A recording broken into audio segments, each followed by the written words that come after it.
spend our life searching for the sense of belonging. Some people die before they fulfill their desires. Sad to waste of existence.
Anxious Earth is rising.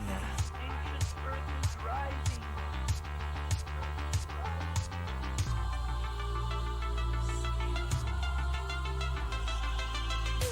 I'm so happy. We spend our life searching for the sense of belonging. Some people die before they fulfill their desires. Such a waste of existence.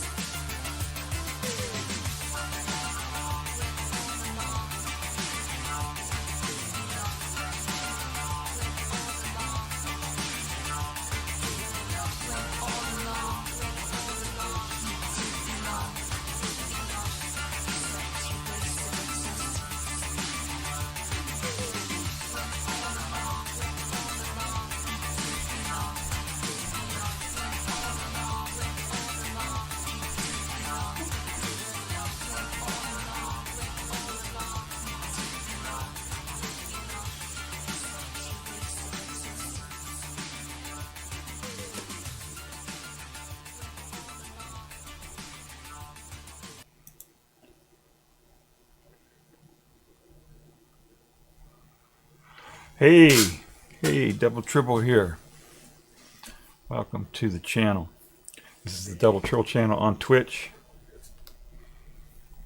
And it's been 2 weeks since I streamed, at least. So I'm going to stream again. My name is Ron. I live in rural New Hampshire. I'm surrounded by wild animals and forests and stuff. And sometimes I stream about that. Sometimes I stream about movies.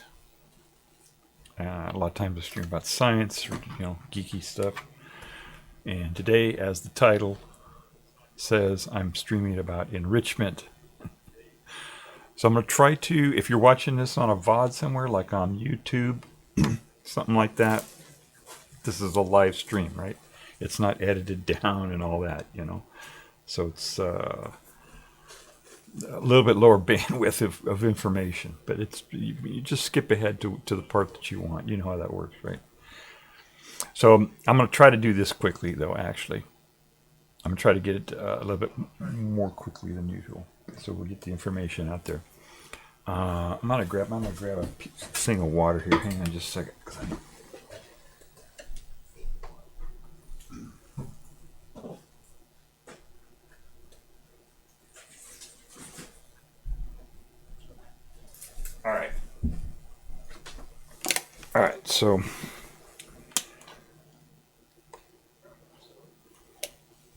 All right, so I'm gonna, before we get going, I'm gonna check the sync on this and make sure the video and the audio is all in sync here. So hang on while I try to get that going here.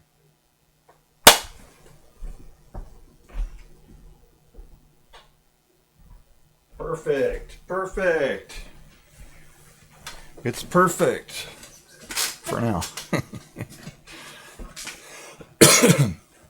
All right, so what I did is I want to do a thing on enrichment, right? What is enrichment? What is enrichment? Well, it could mean people getting wealthier. Right? That's what it could be. That could be what it's about. But it could be about. Well, here, let me see. I'll bring up some stuff here. Hang on just a second. We'll get this going here. I should have set this up ahead of time. Sorry. All right, here we go.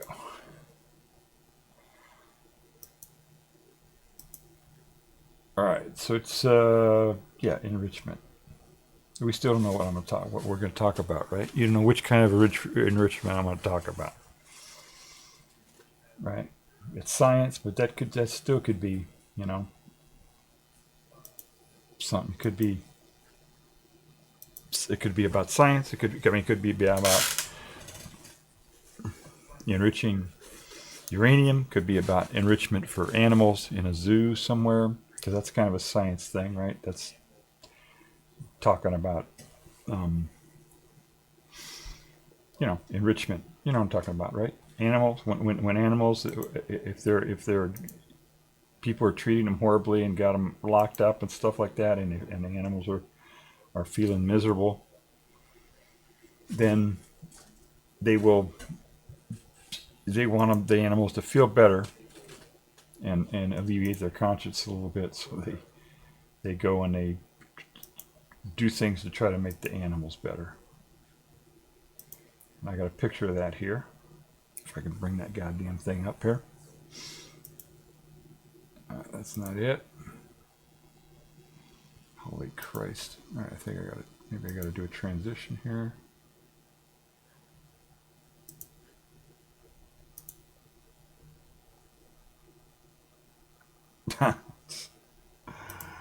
This is insane. I'm sorry. I'm trying to use OBS here. I haven't streamed in 2 weeks, and all the little goddamn quirks on this stupid program is just insane. All right, here we go. Oh, that's not even it. All right, we'll get it. We'll get it here. All right, here we go. All right, so I got little pictures up here on my that I'm going to show you here if I can get the damn things up.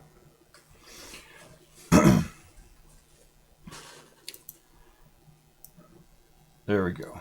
All right, so when animals are in a zoo and they're locked up and they feel terrible because they're not out, right? They're in prison, right? And so people don't like that, right? Nobody likes that. Nobody likes that. Nobody wants that. And so they try to do things to help enrich the animal. They call it enrichment. It's just they give the animals toys and do stuff like that, you know. And anyway, so here's an example, right? You see that? So here are elephants in a zoo, and they give them a barrel of uranium to play with. And so that, when they do that, that's called uranium enrichment. And that's what we're going to talk about. We're going to talk about uranium enrichment. Now, I tried all kinds of different ways to try to get to organize this, and I like experimenting with different ways of doing different things. And so what I ended up doing was telling AI to do it. That's what we do now these days, right? Everything is AI based. We tell AI to do everything, right? And so I did that. And the problem with using AI is because it's trained on the corpus of stuff that's available on the internet. it's often biased because, and the people who run the AIs, they filter out stuff they don't like in the training data. And so when I did this, I kept getting. I told the AI, he's one of these newer AIs that does the task and does everything, right? You just tell it. I said make me a presentation deck to explain uranium enrichment and Iran and stuff like that, because that's in the news right now, right? Is Iran? Everybody's talking about Iran and all that. So I said make me a presentation deck to talk about uranium and geopolitics of Iran and uranium enrichment and all that. And it kept making this thing saying stuff that wasn't right, that was just based on what it was trained on.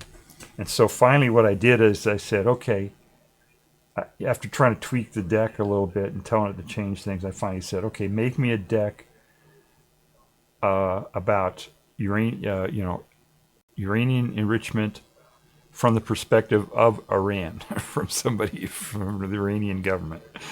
And then I got a different presentation, completely different, right? Information. It's complete, because there's two different sides on all of it.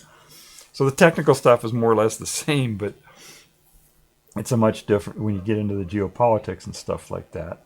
And so what I decided to do, because that was biased a little bit too, right? So they're both biased, right?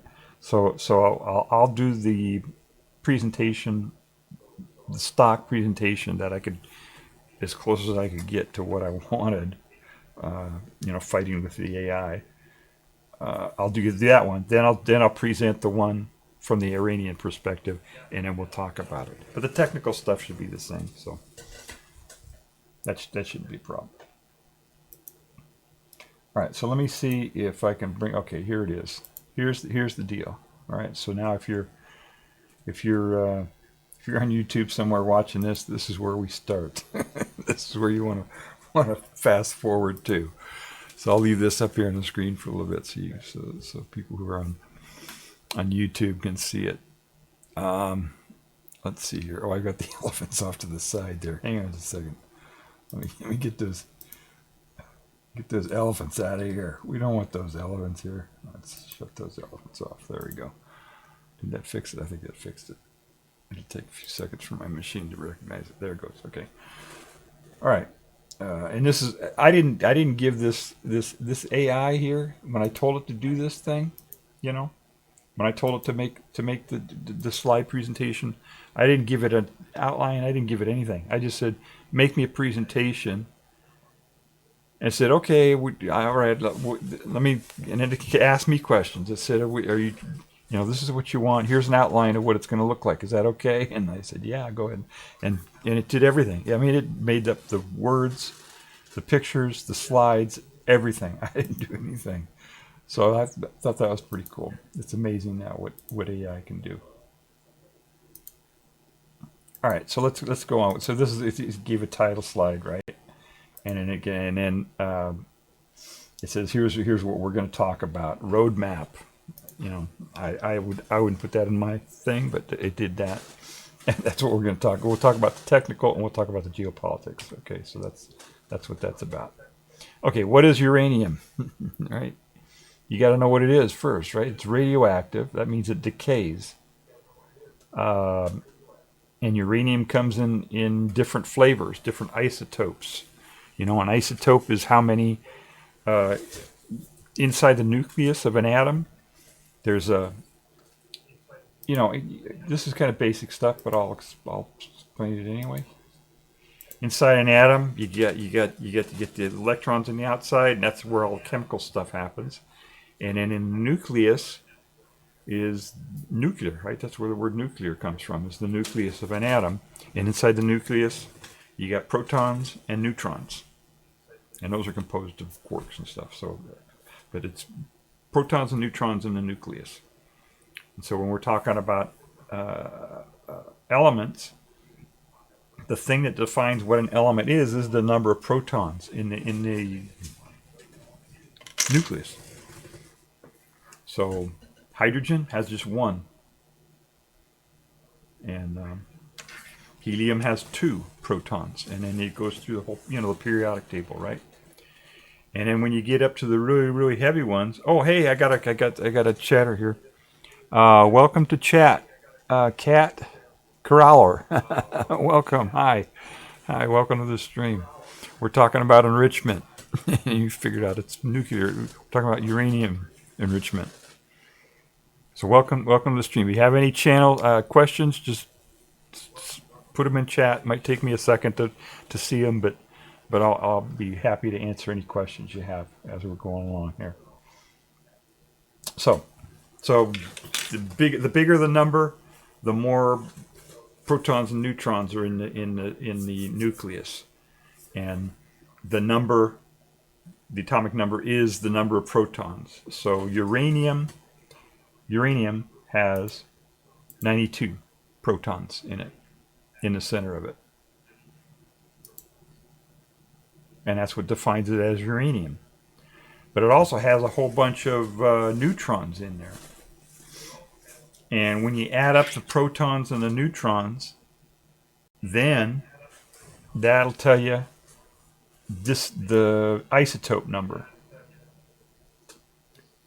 So uranium has 3 different isotope numbers. It's got one with 234 protons and neutrons in the middle, in the nucleus, one with 235, and one with 238 protons and neutrons.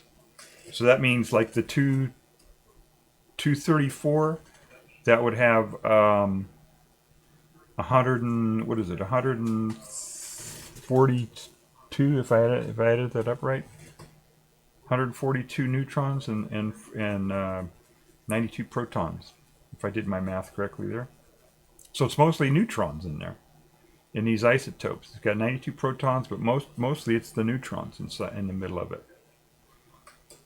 And the neutrons, they don't change the charge of it at all, right? Because neutrons are neutral. That's why they call them neutrons, or neutral. They don't have charge. It's just the protons that have the charge. So in terms of the chemistry, the way it works with the chemistry of the whole thing, it's not gonna be the neutrons don't affect that too much, really. It doesn't affect. So uranium, whatever chemical properties uranium has, it's whatever isotope it is, it's going to have those same properties. Okay. So it's got these 3 different isotopes, and they undergo alpha decay, which is a type. There are different types of radioactive emissions that come from these isotopes when they naturally decay, and this one is mostly alpha decay. But then as it goes down the chain, the daughter elements, it does other stuff too. It's a metal. It's discovered a long time ago. Okay. And natural occurrence of uranium is mostly 238. Mostly 238. And that's because 238 takes a long time to decay.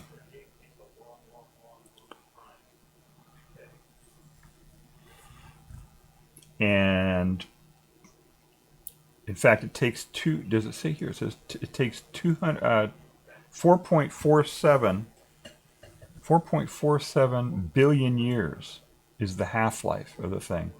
The half-life is how long it takes half of the thing to decay into something else. And when it decays into these other things. 235 and 234. And 235 has a much shorter half-life. Do they say that there? It doesn't say that there. With that it has a much shorter half-life. It has a much shorter half-life. It's like a couple million years or something. I didn't write that down here. Maybe it says it later on. But that means that most of the uranium is going to be the 238. But the 238 is not fissile. 238 can't be used in the reactor. Most reactors. And it can't be used to make a bomb. It's not fissile. It means that it won't carry on a nuclear chain reaction all by itself. But 235 is fissile, and it will do that. So 235 is what they usually want in order to make power or to make a bomb if you enrich it even more. And so that whole process of doing that, the whole process of making the natural uranium more 235 than 238, that's called enrichment. So in order to use it in most nuclear reactors, they got to enrich it, and they call it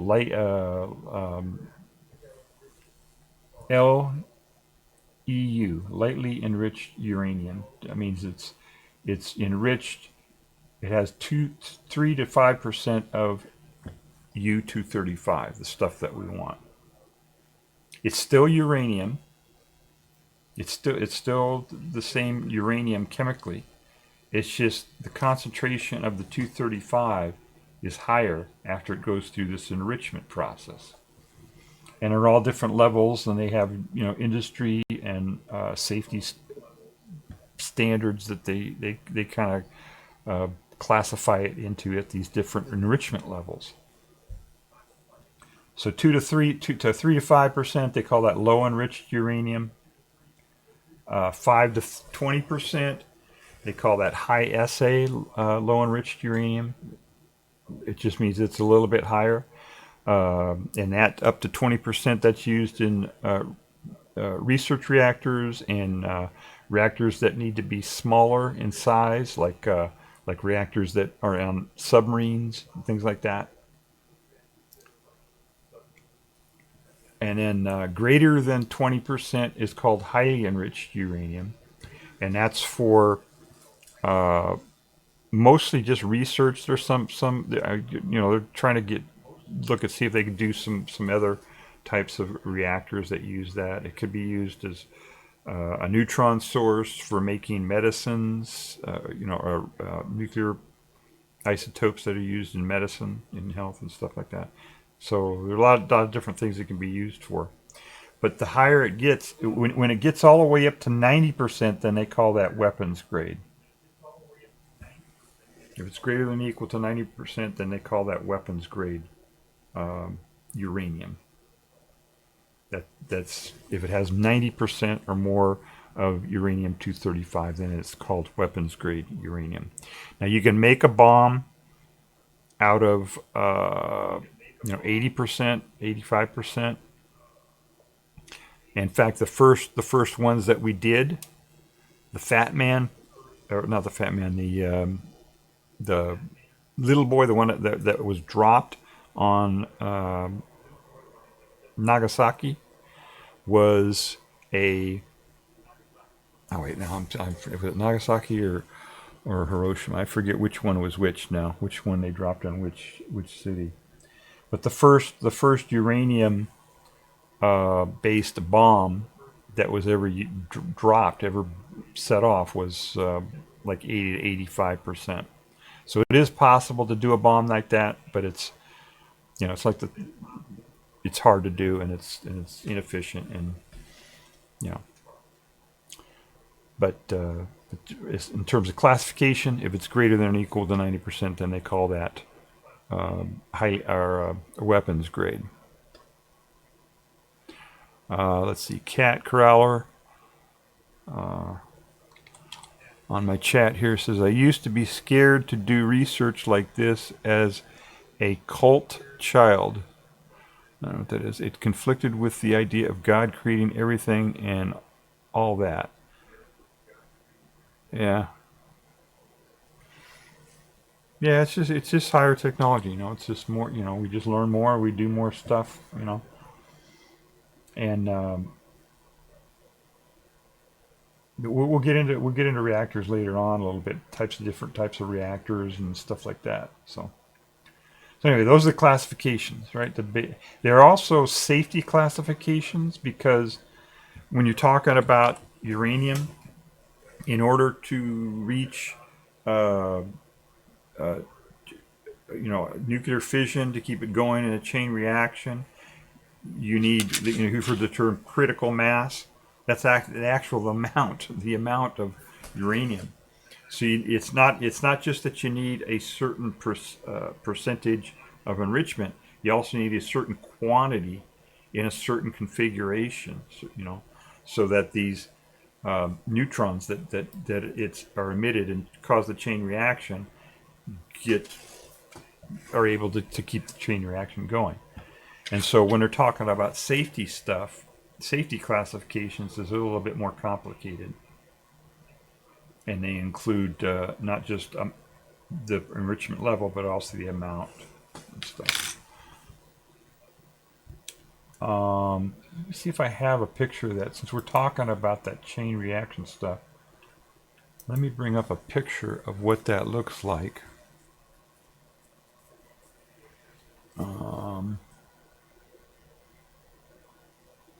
Yeah, I think I've got that here.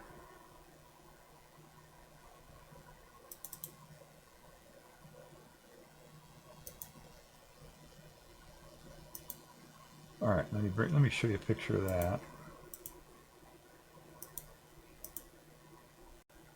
Here are the elephants. Okay, that's not what I wanted. All right. Uranium enrichment.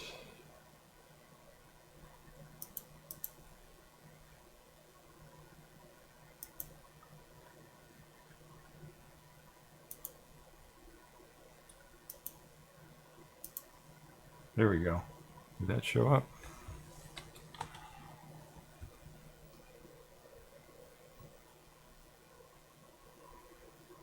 No. God damn. There we go. All right. So this kind of shows you, this is a nucleus.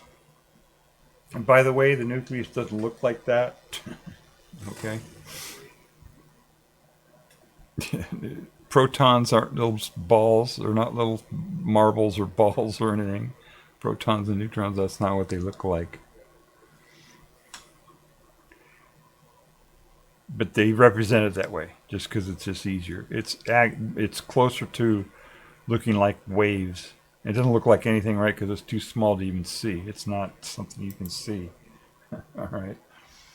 But this is like the nucleus, right? 235. This is the one that's fission. So you get a thermal neutron. Thermal means that it's moving at a slower pace than the one that's just moving at relativistic speeds. It's moving at slower rate, and that means that the nucleus is able to capture it. And when it captures it, it gets a lot of energy, turns it into a 236 for a second there, or less than a second, fraction of a second. And it says, whoa, this is way too much energy for me, and it splits up. And it doesn't always split up into the same stuff. They're just showing a couple different elements here, but they're all different combinations of things that it can split up into. And it can even split up into three things. Sometimes it'll split up into two big nuclei, and it'll also throw out a helium nuclei, which is called an alpha particle, which would be two of each, 2 protons and 2 neutrons. So it splits up all different ways, but the important thing is that when it splits up, it emits some neutrons. Sometimes it'll only emit 1 neutron, sometimes it'll emit 2 or 3. It's usually 2 or 3, but sometimes it could be even 5 or 6. I think it goes up to 5 for sure. So it's just different. But that's the idea, is that you go to the neutron. Here's another one showing the same thing. This one's showing it splitting up into another 2 different elements. And this one emits 2 neutrons for that type of a split, but it also emits a gamma ray, which is a different type of radiation. And then it keeps going. That's the whole idea, right? Is that it's a chain reaction, right? It splits into these things. It makes some neutrons. Those neutrons, after they slow it down, usually, it bumps into another 235. There's this. These are labeled 236. It's 235, actually. Okay, so this is uranium 235. It gets hit with a neutron, turns into 236 for an instant, and then splits. And then those neutrons hit 235, which turns into 236 for a split second, and then it splits up, and then it splits up, and it splits up, and it just keeps doing that. And if the amount of if the amount of neutrons that are coming out and hitting the other ones and the chain reaction continues to increase, then that's called supercritical, because it keeps getting hotter and hotter. It keeps getting more and more and more. If the number of neutrons coming out are not enough to keep the chain reaction going and it dies out after a while, then that's called subcritical. And if it's just the right amount to keep the chain reaction going at a sustained level, then that's called critical mass. In order to make that happen, they got to have these neutrons. The way they do it is they control the neutrons, how fast these neutrons are moving, and how many of them are able to hit other nuclei of 235. So that's how that works. Okay, that's the nuclear part of it. That's the part that is when we're talking about nuclear stuff, nuclear power. But when it happens really fast with prompt neutrons, then that's a bomb. Okay. And it's hard to make it to do that. It doesn't just do that naturally. They got to do all kinds of stuff to make it do that, to be a bomb like that. But nuclear power, like a chain reaction, that can occur naturally, and it has occurred. It's pretty rare, but it has occurred on Earth naturally, where uranium has concentrated high enough and in the right mass and with the right amount of moderator material around it and blah, blah, blah, and concentrated, where it actually started a chain reaction on Earth all by itself naturally. So that's kind of cool.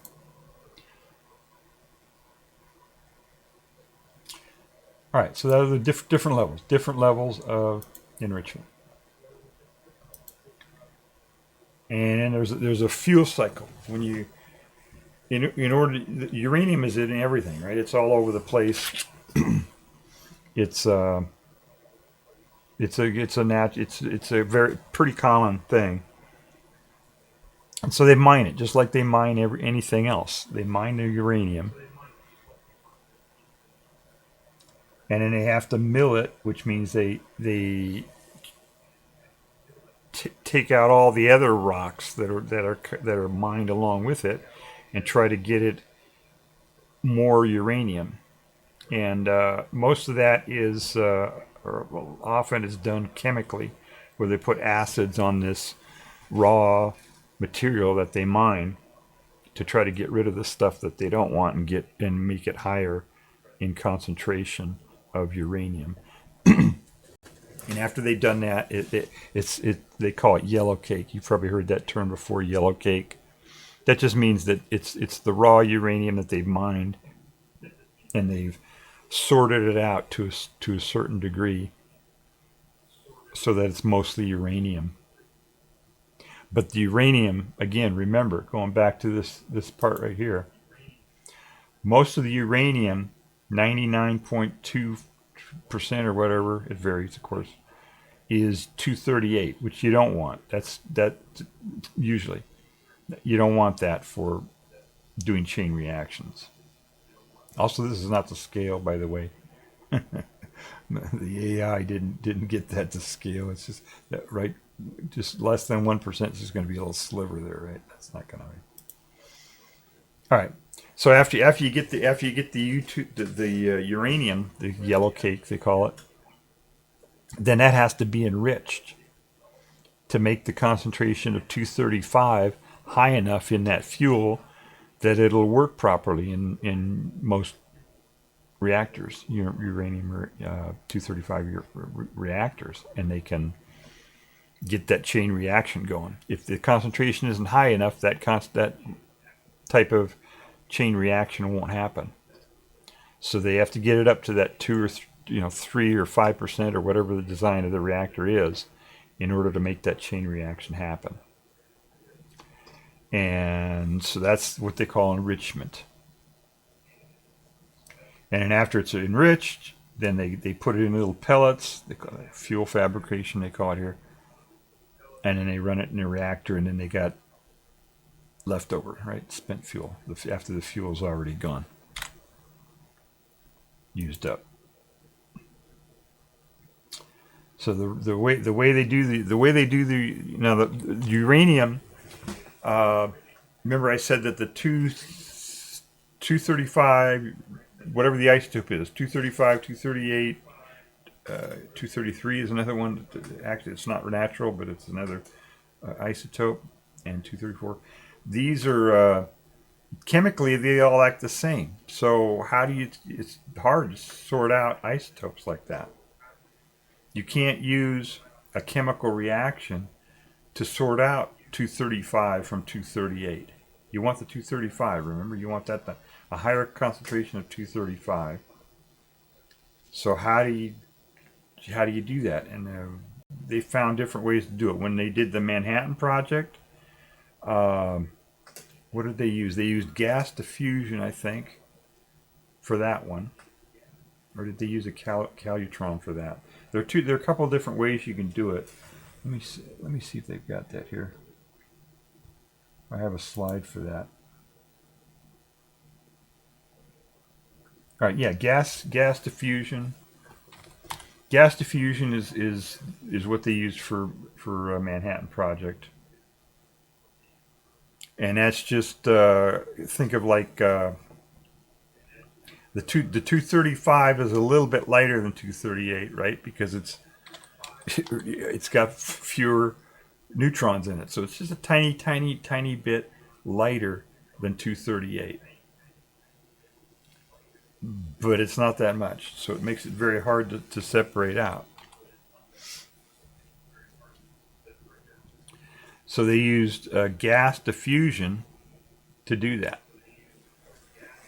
And gas diffusion is just, as I said, think of like reverse osmosis or whatever, pushing stuff through a filter or something like that.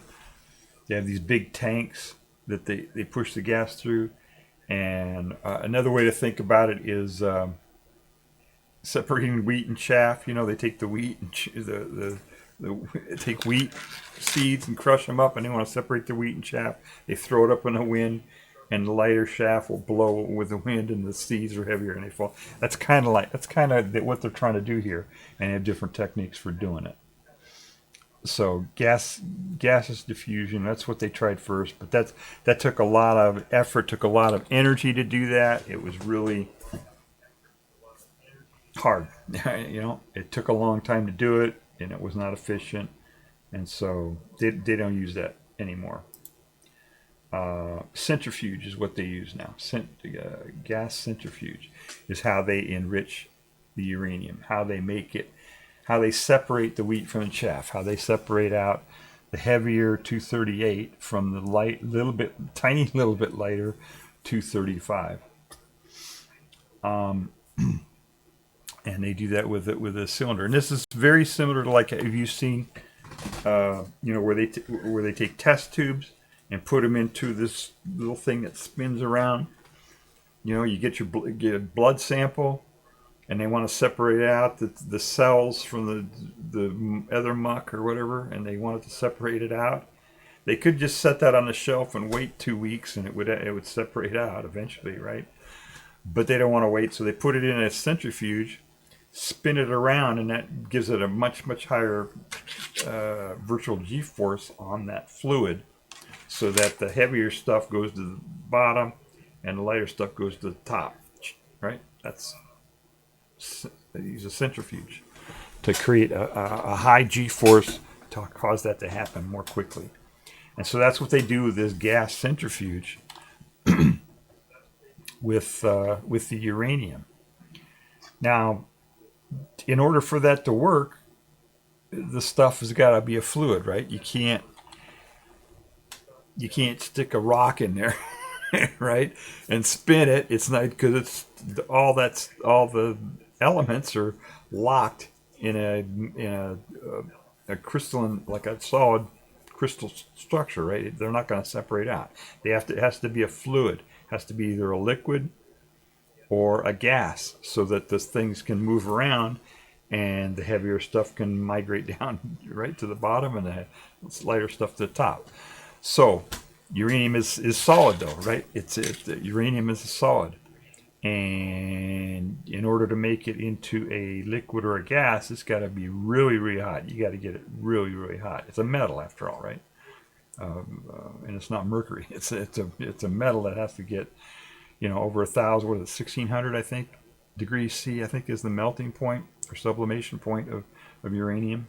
So it's a real high temperature. So that would be really hard to do, because you'd have to put it into something that would not melt at those temperatures. So it's really hard. You can't.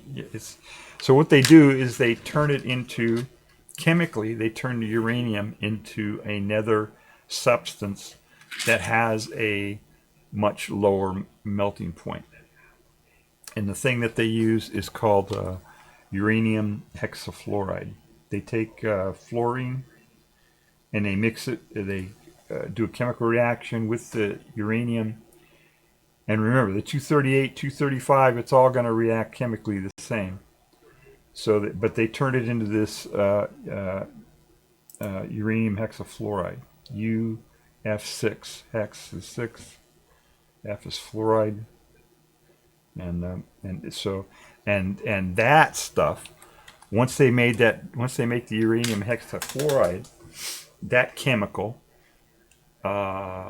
will turn into a gas at a much lower temperature. It's basically, you make it 50 degrees, which is like a hot room, right, or a sauna. It's not that hot, right? 50 degrees C, in order to get it to turn into a gas. And so that's much easier. So that's the first step. They take the uranium, turn it into this UF6, they call it, uranium hexafluoride, and then put that into these cylinders and spin them up and separate out the light stuff from the heavy stuff.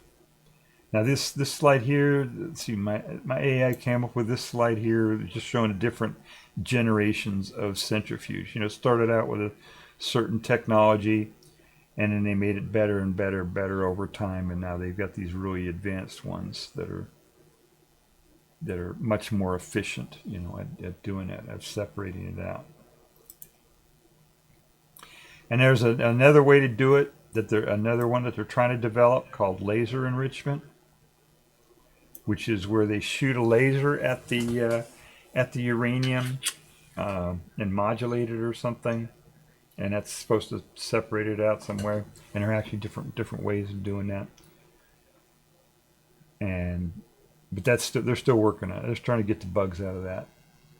So everybody uses, almost everybody uses the centrifuges to do it.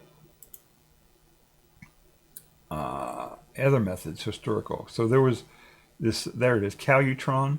That was one that was used. Does it say here?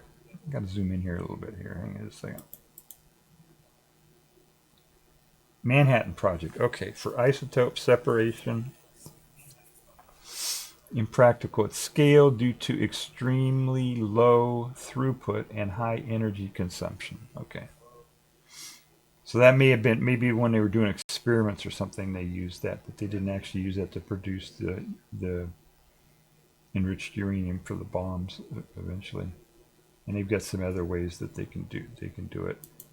But a calutron, what a calutron is they use like a cyclotron to accelerate the ions. They ionize the uranium, so that's just the nucleus, which then would be positively charged, right? Because it's got just protons in it and neutrons, but it would have a positive charge, and then because it's charged, then they can use magnetic fields and stuff, electromagnetic fields to make it go in circles in a cyclotron really, really fast. And then once they get it up to speed, then they can run it past magnets and cause it to be deflected by the magnet. If you've ever like the old TV sets, remember the CRT cathode ray tubes? They would have an electron going through it, and they use magnets to actually scan the thing to control the direction of it. So that's what they do with that calutron, is they would get the nucleus of the the ionized. When I say ionized, that means the electrons are stripped off the atoms of the uranium, and then they accelerate them up, the nuclei up to a high speed, and then pass it by a magnet. And when it passes by the magnet will cause it to deflect, and the more massive U-238 will be deflected less than the little bit lighter 235. So imagine anything going by and having a big magnet here, or like if you had a big magnet and you dropped a metal ball and you had a magnet next to it.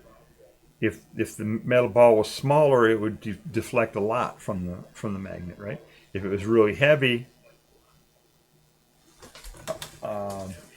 it might be deflected less, assuming the same magnetic potential. That wasn't a good example. Anyway, you know what I'm saying. It separates it out because the more massive stuff doesn't get deflected as much as the other. But anyway, they don't use that anymore. But that's kind of like one of the first methods that they used. But that method actually comes in later on when I'm talking about geopolitics and stuff. There's a little footnote about that method. So they use these cascades then, right? They go through they can't get this done in just one cylinder, one centrifuge. Right? It takes if like when you take a blood sample, you just put it into one centrifuge and you run it for a few minutes or whatever, and it separates out, right? It doesn't work with this because these things are so close in mass. They have to do it in stages. They put it in one centrifuge and spin it, and that will separate it out just a little bit. There'll be just a tiny gradient in the amount of U-235 in the center and U-238, the heavier U-238 at the perimeter of this of the cylinder. And so centrifuges spin, it's gas, so they have to spin it with these shaped paddles and stuff like that in order to get it this gas to spin around, and they spin it really fast, 50,000-60,000 RPM, and then what happens is it goes you take the raw stuff, right, just natural uranium with less than 1% of 235 in it. You turn it into this UF6, uranium hexafluoride, put it into the cylinder, spin it up, and it will separate just a little bit so that there'll be just a tiny bit more concentration of U-235 in the center and U-238 on the outside. And then so they suck the gas out of the center of that cylinder. And then maybe that uranium, instead of being, 0.798%, it'll be 0.7, 99%. You know what I'm saying? It's not that much difference. So they got to go through. They have stages. They take the output of one cylinder, 235, and then feed that in as the input for the next cylinder. And each step it gets a little bit more refined, a little bit more higher concentration of 235 each step along the way. And so what this slide here is showing conceptually here is that these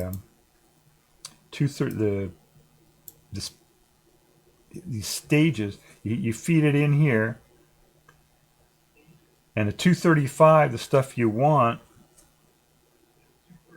gets fed into the next stage and the next stage and the next stage. But you're also pulling out 238, which they call the tails, the outside of it. So going down this way, they call it the tails, is going to be lower concentration of 235 than what would normally be in a natural uranium. And then going up is going to be higher concentrations of 235. And so eventually you get up to the target assay that you want to, 3 to 5% or whatever it is that you're shooting for. But it takes hundreds or thousands of these cylinders, centrifuges, to do that. It takes time and energy and everything else to do all that. But once you got like 3 to 5%, you could store that away somewhere, and then maybe later you can take that 3 to 5% and enrich it even more. Use that as the feedstock into another cascade of centrifuges, and bring it up even more. Bring it up to 20% or whatever, And you can also dilute it down if you have a higher percentage. Say you had 60% enrichment, and you did research on that, and you said, okay, we tried it in this type of reactor, and it didn't work, and we don't need it, and blah blah blah. We'd rather use it to make power, and it's something else. Then you can downmix it. You can downmix it into a lower, dilute it basically, which is kind of expensive because you have to go through a lot of effort to get it up to the higher one. So you probably want to avoid that. All right, so so here's the cost. Actually, we're just talking about it. They have a unit that they use called the separative work unit. Separative work unit is what they call it. It's just a measure of how much effort it takes to separate out this uranium. And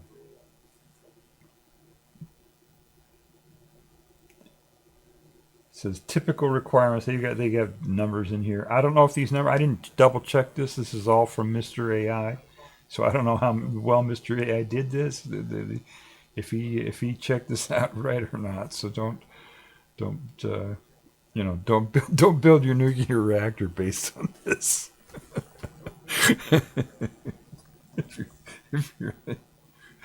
All right. He's talking about capacity, and the thing is, it's not like there are only 3 countries that do this. Almost every country in the world, virtually every country in the world, has enriched uranium for some reason, for something. Either for their power plant, or they're using it for scientific reactor, or to produce medical supplies, or to use for testing, or any, just about every single country in the world has enriched uranium. Okay, so when you hear somebody on the news or somewhere say, "Oh, we're attacking them because they have enriched uranium," it's like, duh. Every country has that already. And I'll get to that a little bit later. But it's just so it's widespread. Okay, everybody has it. It's not that big of a deal. Everybody has enriched uranium. All right, so they're talking about the different costs there. Let's see what else we got here. Okay, it's talking about different trade-offs for what SA, what SA means the high, what percentage of enrichment you got, and they're just talking about how much if you're willing to have to leave more uranium in the tail part of it, then it's going to cost you more feedstock to get to your percentage that you want to get to. And if you have lower tails, then to be less energy. And anyway, there's a whole bunch of trade-offs on how to do that. And in the different methods, as I said, it's the early ones that they use, the gaseous diffusion, and some of these older ways were really expensive. They took a lot of energy and time and stuff in order to separate out that 235. And the gaseous diffusion takes a lot less energy to do it, and the laser is supposed to promise even better than that, another 5-fold or whatever of efficiency.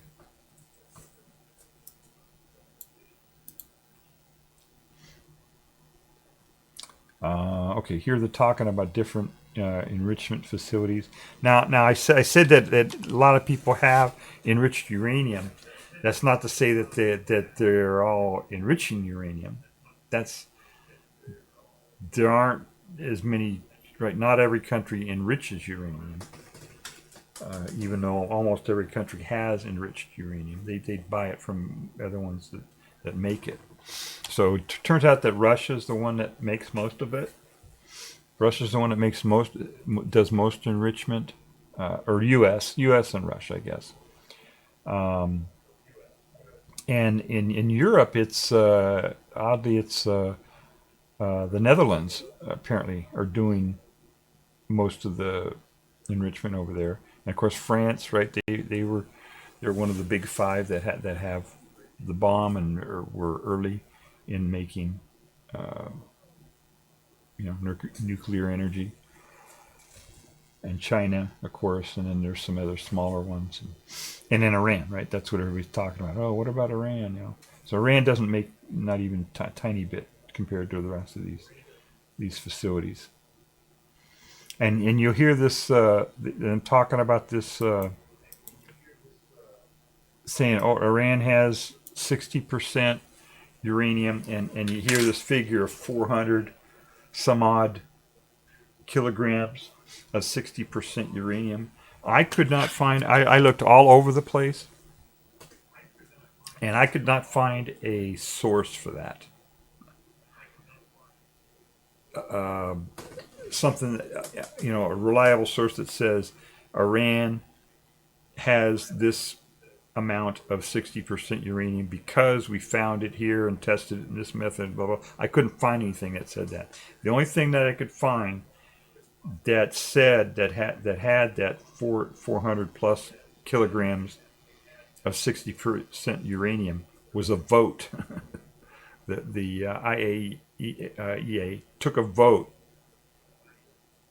to say, yeah, they got that much, how much they have. So it was, I don't know if that's true or not, if they have that amount.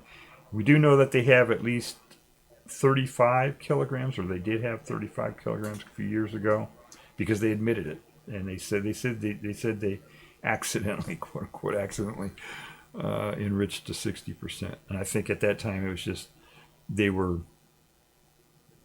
wanted to see if they could do it. But that was like 35 kilograms.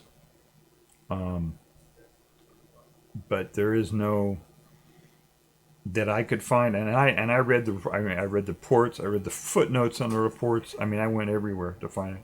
I asked Mr. AI, I did extensive research to try to find a source, an actual reliable source that's quoted what its source was for saying that they had that much 60%, and I couldn't find it. So it's a question.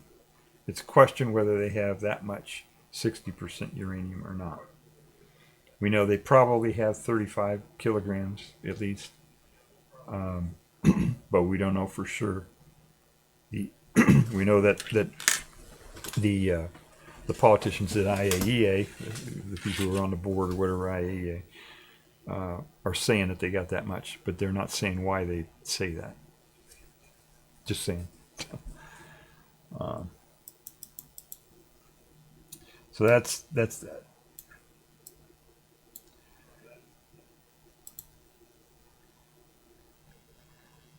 Okay, so here's the detection and monitoring. The IAEA is the main thing, the group that does that controls, how, controls proliferation and monitors it and all that kind of stuff. And they got all these different ways that they do it. They have all kinds of different technologies that they use to try to detect when somebody is enriching uranium, and to try to figure out what kind of levels and all kinds of stuff like that. So it's kind of a spy versus spy thing. It's a combination of like a spy versus spy, plus a diplomatic, and it's but they're on it, right? They want to figure it all out.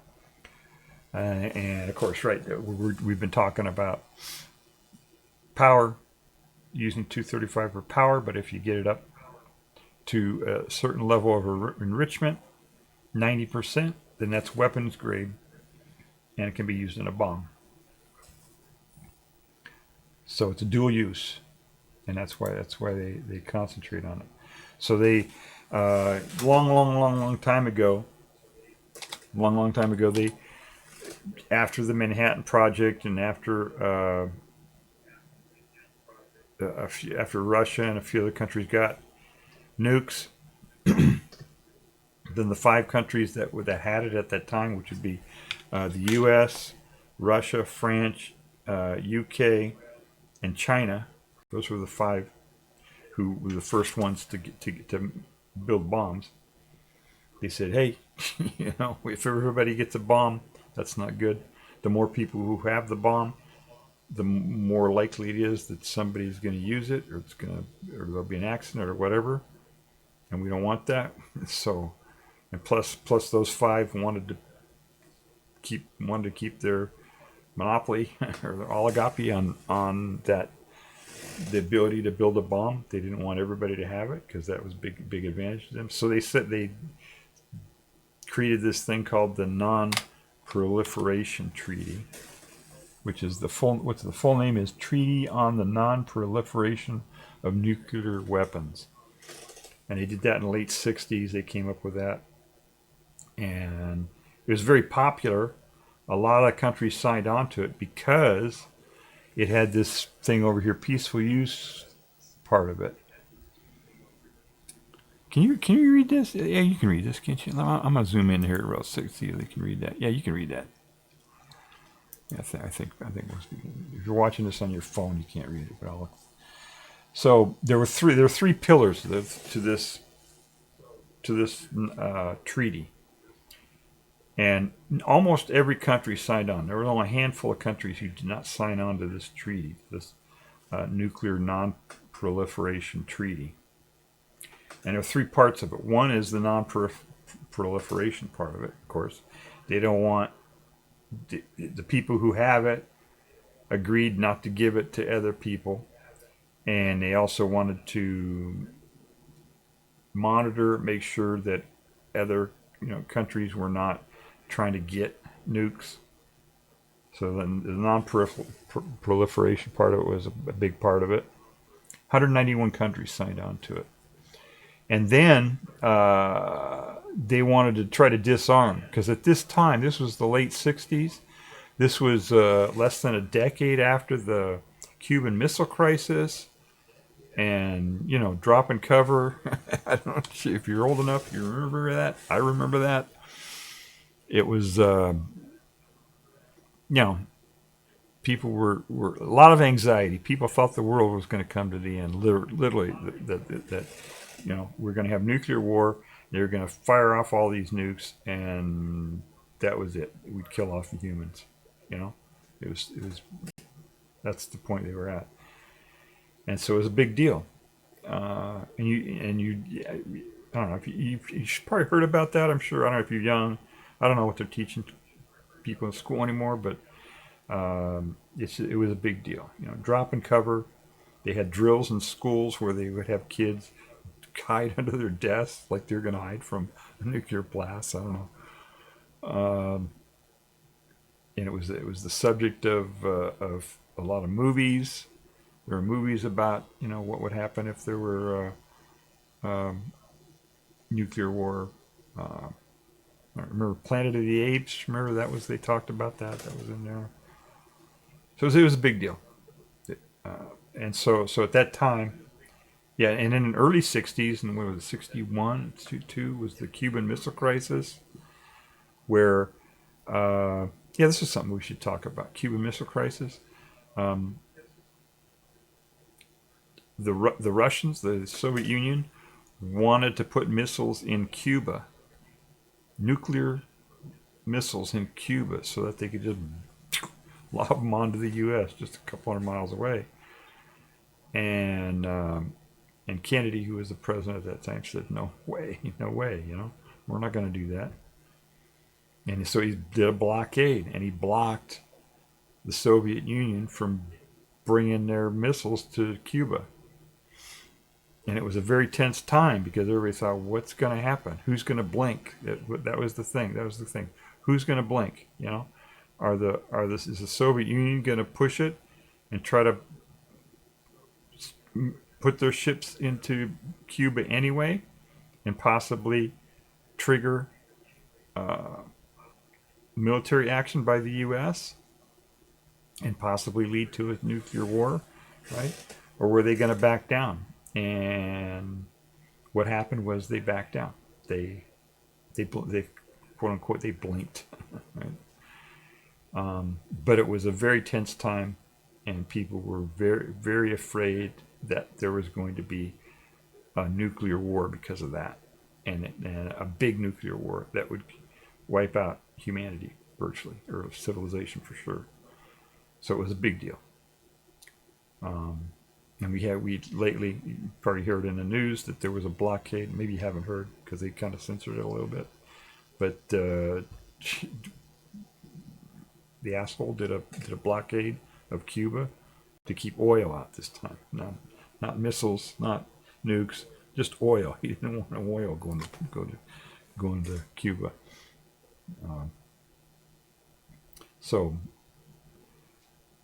he announced a blockade of Cuba, and it's like, oh, is there going to be, you know, who's going to blink, right? Who is not going to? Is the Russia going to be able to bring their tankers into Cuba or not? And you know, who's going to blink? And guess who blinked? You know, Taco blinked. And so you probably haven't heard about that in the news, but that's what happened. He said, no, you can't bring your oil to Cuba. We're going to prevent you from bringing oil to Cuba. And Russia said, well, fuck you, we're bringing it in anyway. And then Trump put his tail between his legs and distracted and talked about something else. Yeah, what an idiot. Anyway, so that little sidetrack there, but that's what was going on. So they did this treaty. They did this non-proliferation treaty, and said, hey, one of the goals of this treaty is we want to get rid of all these nukes. You know, if we can't get rid of them completely, let's at least get them down to the point where if we have a war, it's not going to be existential. We're not going to, you know, and they didn't get that, but they did get some disarmament treaties after this to reduce the number. And in the third pillar of this whole thing, and this is the pillar that got everybody into the thing. This is why 191 countries signed on to the thing, is peaceful use of nuclear energy. The U.S. had this thing called Atoms for Peace, and to try to get countries to use nuclear power, and all these countries signed up for it because of that. They said, okay, we'll forego attempting to get the bomb if you let us use uranium and nuclear for power, peaceful purposes, for power, to build power plants, to build, to all the different things you can use it for, to make isotopes for use in medical procedures and everything else, right? Science, all the different things. So the other countries said, yeah, we'll sign on to this treaty, and we promise we won't try to make a bomb if you allow us to do all these peaceful things with nuclear stuff. And part of this whole treaty was they set up this IAEA, which was a organization whose purpose is to monitor all this stuff. And when a country wants to do build a nuclear reactor or do whatever they're doing with nukes, then they have to disclose. They have to disclose what they're doing. Say, okay, this is what we're doing. Try to make it as transparent as possible. And then the IAEA inspectors will go in there and look at it and take samples and test and do all these different things. Plus, like I said, spy versus spy, right? They get, they try to infiltrate their whatever operation they have to try to find out what they're doing, and just to make sure everybody's watching and verifying. In fact, even between the U.S. and Russia, I don't know if it's part of this treaty or not, but I think it's a later treaty. There's a thing where the U.S. and Russia can verify what each is doing. They have an agreement where they allow the other party's military to fly really low over areas to take samples and do whatever technical stuff they got to do to try to verify agreements and what each party is doing in terms of nukes and stuff. So anyway, that's what that's about. The NPT, the Non-Proliferation Treaty. And okay, so this has different aspects of this thing.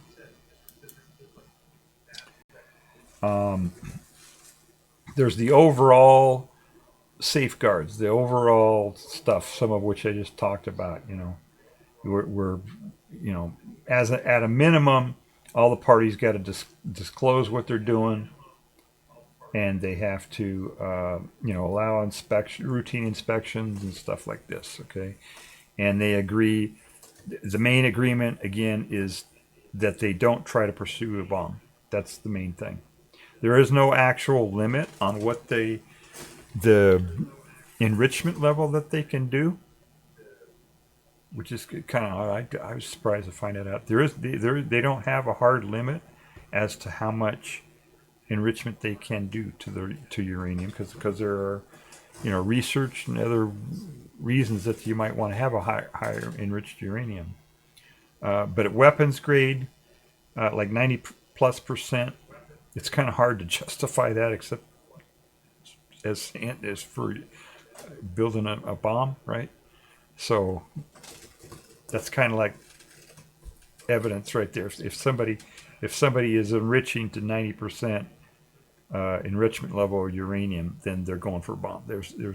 They can't say, we're just doing it for fun.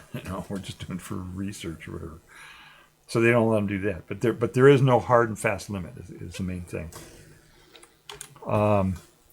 But for various reasons throughout the time that this treaty has been around, different countries will voluntarily submit to stronger protocols, additional protocols they call them, where they will have specific limits. Let's say, okay, in order to get XYZ, we will agree not to enrich above this certain amount or something like that. And Iran did that. They did additional protocols as part of some of their stuff, the JCPOA and other things. We'll get into that a little bit later. Short notice inspections, just additional protocols they got. Just, in other words, tighter controls, but it's voluntary. And the countries will agree to do that in exchange for something. Containment, surveillance, this is different techniques that they use and stuff. We can do, this would be a good point to talk about, to play a video. Let's see if I can bring that up. I don't know if I got that or not here.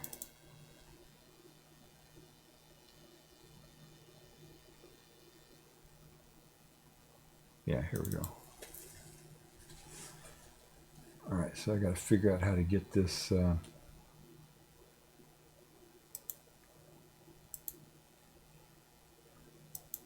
Let's see, window.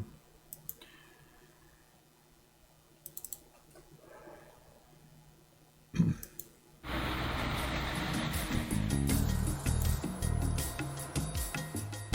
we go. You see that?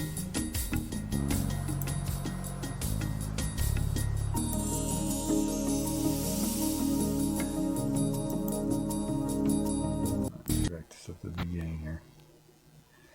All right, so with this is a video about the IAEA. This is a video they put up on YouTube. It's produced by them, and they put it out on Creative Commons, or maybe it's public domain. I don't know. It's free, right? You can't. It's a government thing.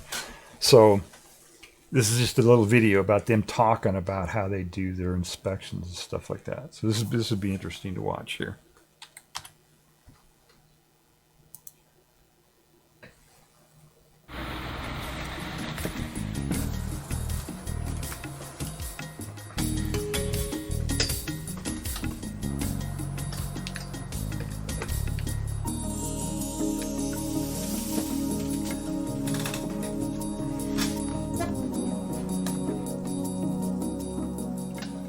This is a large-scale gas centrifuge enrichment plant, and it's in the Netherlands, and we're here as IAEA inspectors. This facility falls under safeguards, and we're here to safeguard all the nuclear material. In general, enrichment is a service. It's a service offered to many countries all over the world, and enrichment is for the fuel for civil nuclear power reactors, mostly light water reactors. We'll do a DA sample as soon as possible. 476422. Uranium is mined from the ground at 0.71%. That's what we call natural uranium, and 0.71% refers to the ratio of U-235 to U-238 atoms. And the process of enrichment is to increase the number of U-235 atoms. Feed comes in at 0.71%, natural uranium feed, and it's enriched anywhere from 3 to 5%. They have a maximum license of 6% enrichment.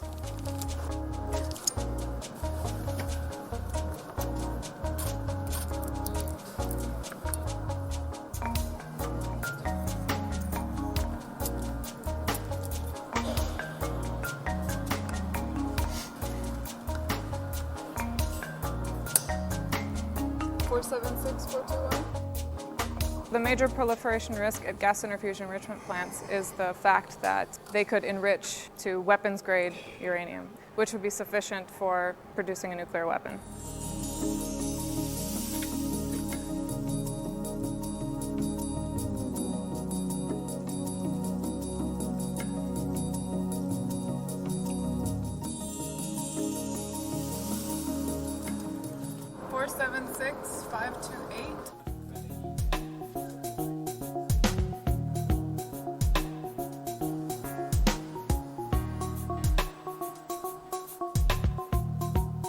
Inventories are a very important aspect of the inspection regime because it allows us to check the correctness of the operator's declaration. And it's also an effort to ensure that all the material that they've declared is physically here in the facility, and we physically check each one of them on the inventory list. You are EU 208766, that's correct.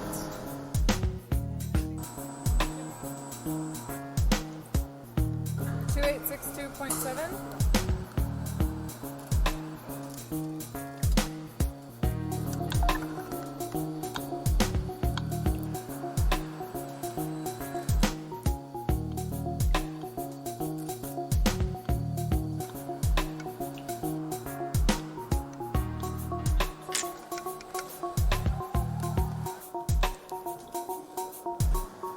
Environmental sampling is a very important tool for us here because every nuclear process emits small amounts of particulates into the atmosphere.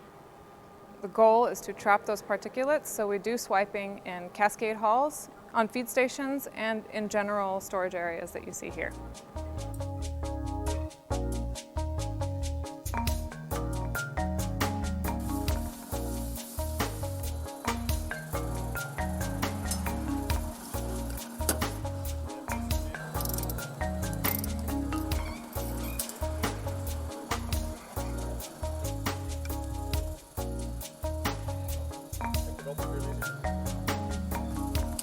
So destructive assay is a destructive method. We physically take UF6 gas from a cylinder into a metal bottle. This bottle is sent for very accurate enrichment measurements. So we're able to verify the correctness of the operator's declarations with a very accurate measurement.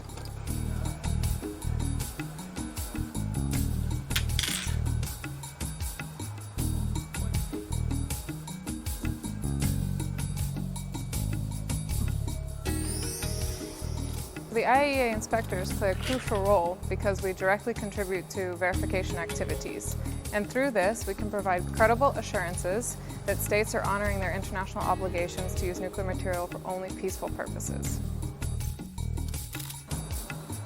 So the reading is 2 kilograms on the local panel.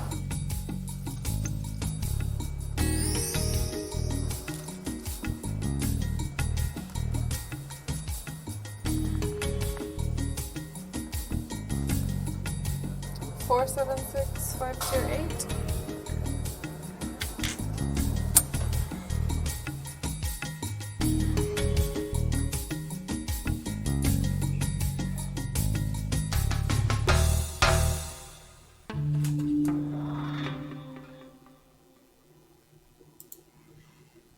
All right, so I want to show on this video here at the beginning. It's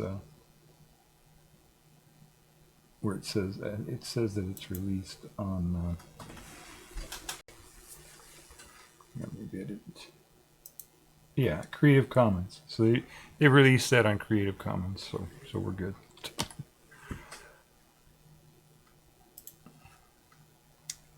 All right, so that was their little video just explaining how they do their their inspections and stuff. So it gives you an idea what it's all about there, a little bit anyway. So all right, let me go back to the PowerPoint here.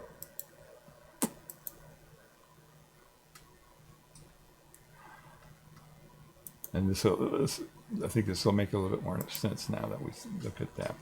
So that's what they're talking about there. And she was talking about a license that was an additional protocol. I don't even know if they even said what country it was, but that was an additional protocol that they had agreed to only go up to 6%, enrichment. But they don't have the signatories don't have to do that. As long as they agree not to build a weapon, then they're good, But they do have to disclose and the other stuff, So, okay, here we go. Here's like a timeline that shows a little bit about how it came about and all that. Let's see here. All right, so we'll start on this end over here. So we had it actually right before that, there was nuclear research and, first part of the century and quantum mechanics and, right, they learned a lot of new stuff and eventually figured out that they could split the atom and make a bomb. And Manhattan Project was the main one that did that. And they're talking about, here it is, highly enriched uranium via diffusion and calutrons. We talked about those different technologies for separating it out. And it wasn't too long after the U.S. Did their bomb that the Soviet Union were able to do their bomb, largely by using spies to steal the know-how there. And in UK and France, and in, I don't know if they have China on here. China got it eventually. And then Israel now is not a signatory to it, which is kind of interesting. Israel never signed the non-proliferation treaty. So they're not part of that whole system. They don't have inspectors looking at their stuff or anything. They're just like out on their own in the wild. Same thing with India and Pakistan. They didn't sign it. North Korea, same thing. They didn't sign it. But they're only a handful. There are only like half a dozen or so that did not sign that non-proliferation treaty. So anyway, so UK and France, they're doing enrichment, and this AQ Khan network. This AQ Khan was a scientist, Pakistani scientist who was a nuclear scientist and got the know-how on how to make a bomb, and he spread that around to a lot of different places. It was a big deal, So he stolen designs. He stole designs. So anyway, that was a big deal. And then India and got the bomb. Israel, they don't say. I don't think they say in here exactly when they got it, but they got it pretty early. I'm sure soon after they got the reactor, they were building bombs. But they haven't officially disclosed what they're doing, which is not good. They haven't told anybody. They call it ambiguity, deliberate ambiguity, or whatever. They haven't said what their capabilities are, how many bombs they have, or anything. And then along in here somewhere, Iraq decided they wanted to try to get to a bomb, and they used this calotron technology, which is remember I talked about that, how that is a different.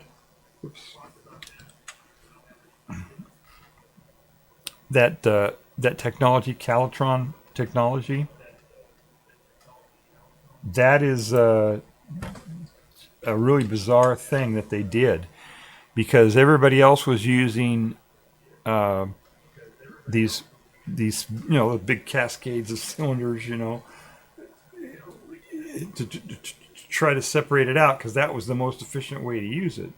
But this calotron technology, which is, remember, accelerating in a cyclotron the little ions of uranium, the nuclei, and using a magnet. That's really expensive energy-wise. It takes a lot of energy to do that.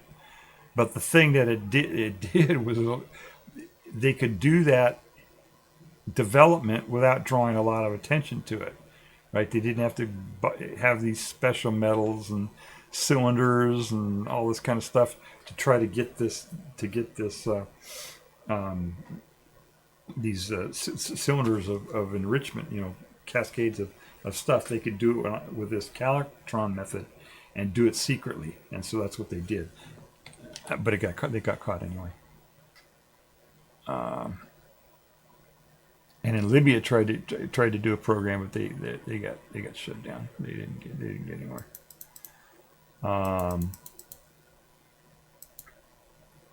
Right, and Khan did a confession and said that he supplied Pakistan and Iran and Libya and North Korea. And then North Korea did their tests. 2006, they got it. And then meanwhile, Israel is always bombing, everybody else around them. They bomb Iraq, they bomb Iran, they bomb, anybody. That's just what they do. They bomb people, they kill people. And then Stuxnet, you probably heard about that. That was in 2010. Can't believe it's been over a decade. 15 years now. Stuxnet was a cyber attack against Iran. These big centrifuges. How come my thing is not working here? These big centrifuges they're complicated, right? They got to spin really fast. They got to, and all this, they have to be controlled. They have all these, it's a big deal, right? They got all these, you saw those cylinders. You have hundreds or 1,000 of these cylinders, all spinning at 50, 60,000 RPM. And it's kind of complicated. It's all controlled with a computer, right? So in the computer there's sensors on them that sense how fast they're spinning, how much vibration they have, and all this different shit, So it's all controlled by computers. And it turned out that Iran had it set up so that it was controlled by a computer running Windows, and so they did. I guess it was cyber warriors in Israel and U.S. I guess worked together, and it turned out apparently it was a huge project developing this Stuxnet worm, and it involved multiple exploits and real complicated stuff. And the way they got it into their facility was they had a spy. They put the payload on a USB, right? One like this, something like this, a USB drive. They put the Stuxnet virus, the payload on in a USB drive, and they had a spy who was either in the facility or near the facility or whatever, and left the USB drive somewhere where somebody would pick it up and say, "Oh, hey, what's on here?" Or whatever. "Oh, hey, I can store my programs on here," and they stuck it into their Windows computer, and so the Stuxnet virus got delivered, and it was a multi-stage thing. I read about it. I forget what it is now, but it was like a multi-stage exploit. They had to use multiple exploits, and it was multiple stages. First, they had to they designed this thing so that it would do this in multiple stages, and first it would get onto computers that were not actually part of in the facility, in the enrichment facility, just in networks around it,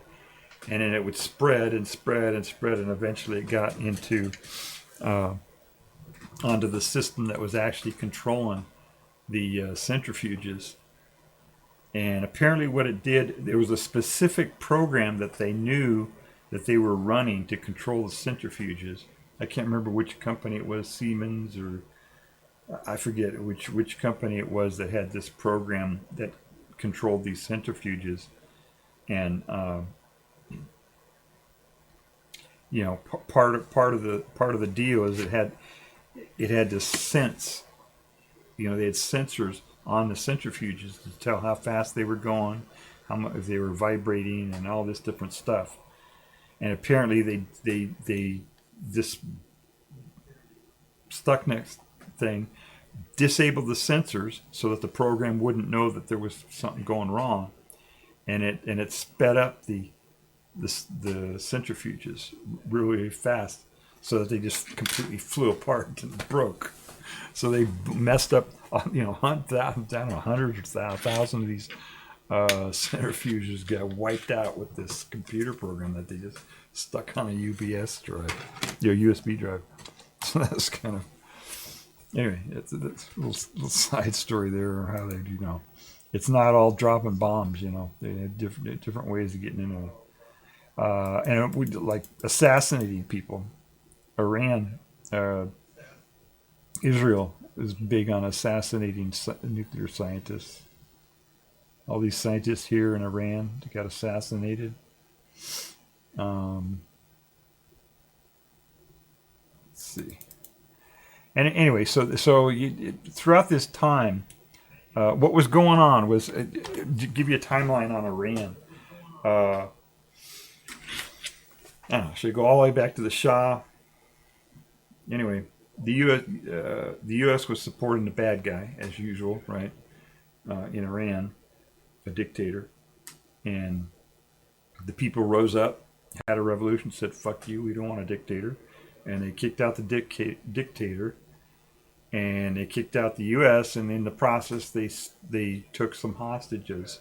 This was back in 79.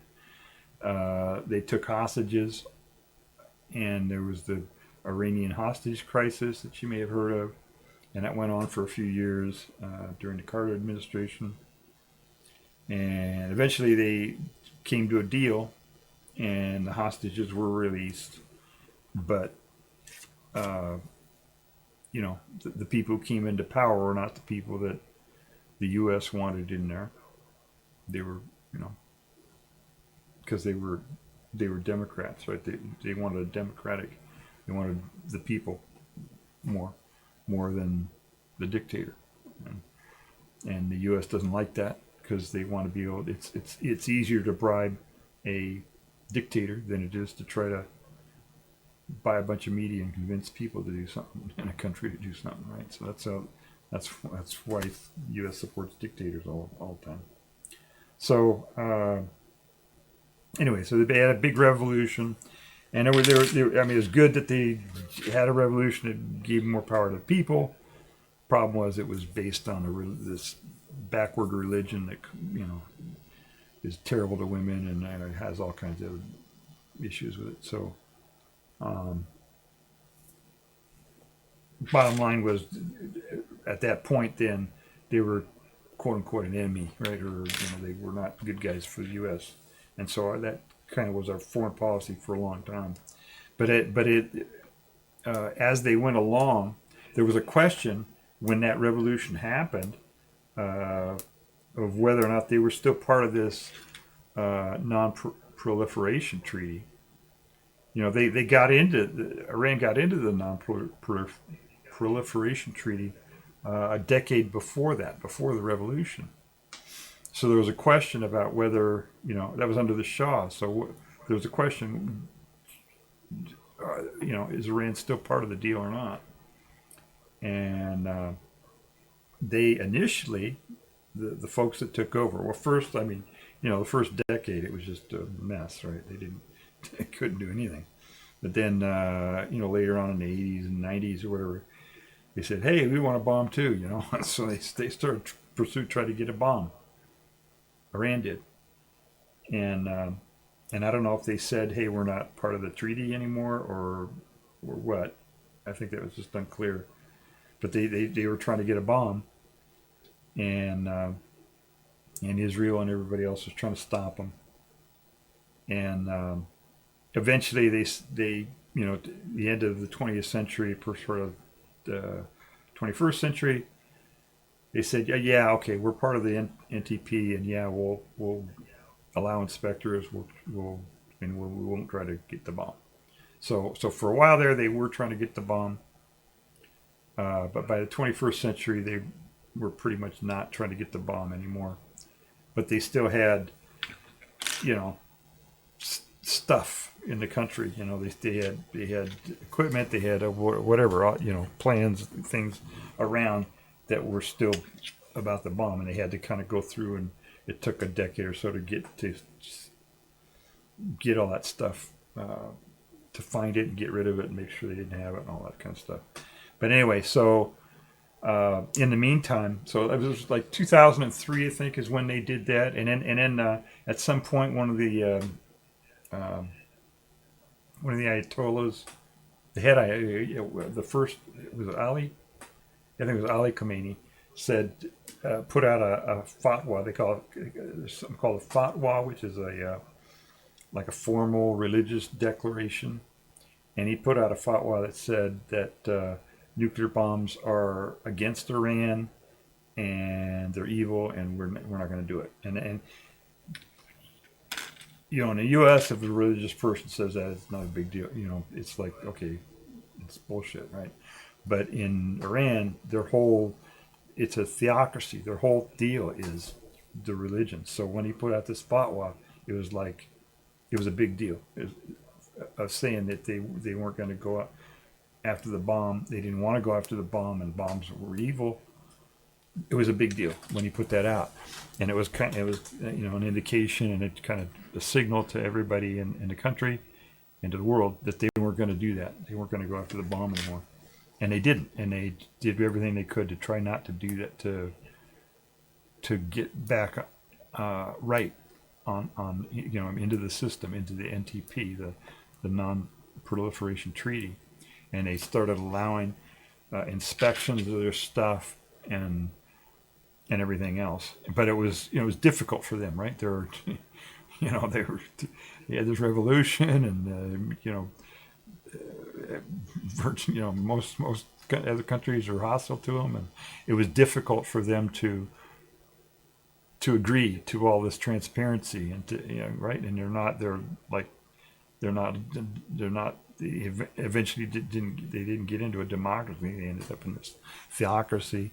So it was difficult for them, to try to get to allow all these inspections and stuff like that. So it took a while. It took several years for them to get to the point where everybody was satisfied that they were not going for a bomb anymore. And the IAEA said, yeah, they're letting us inspect stuff now. They're on board. They're doing it, And then that was like, what, 2005, 2010, or somewhere in that time frame.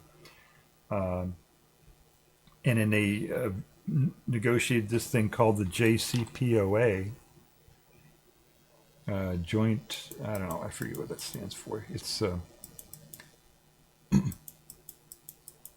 it was a treaty between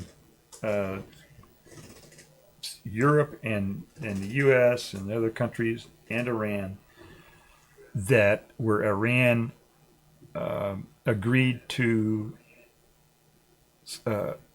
more strict limits on what their enrichment was going to be, and it was really strict.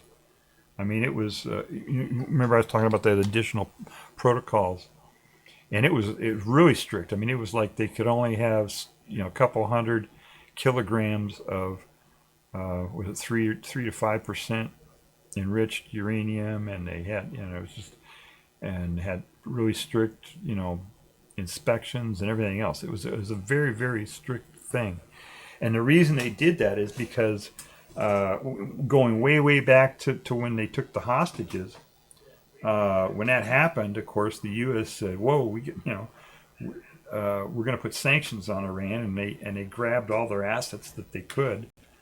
The U.S. grabbed as many Iranian assets as they could, money, bank accounts, whatever, and took it and held it. What they call sanctions. When they say sanctions, that's what they're talking about.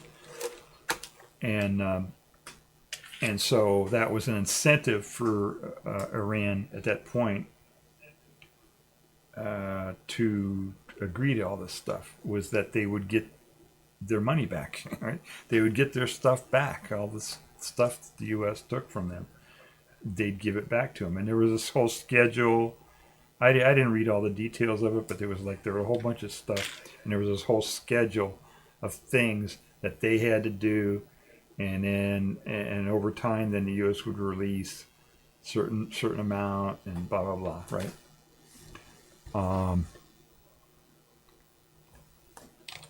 All right, so that's the JCPOA, kind of.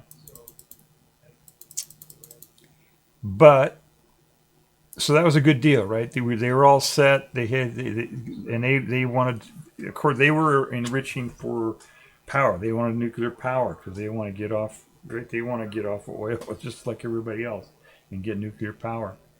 And so that's what they were trying to do.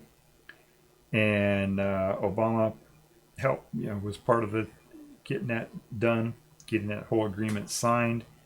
And they were operating under it for a couple of years, and then asshole got into the Oval Office, and he withdrew. He reneged on the whole thing.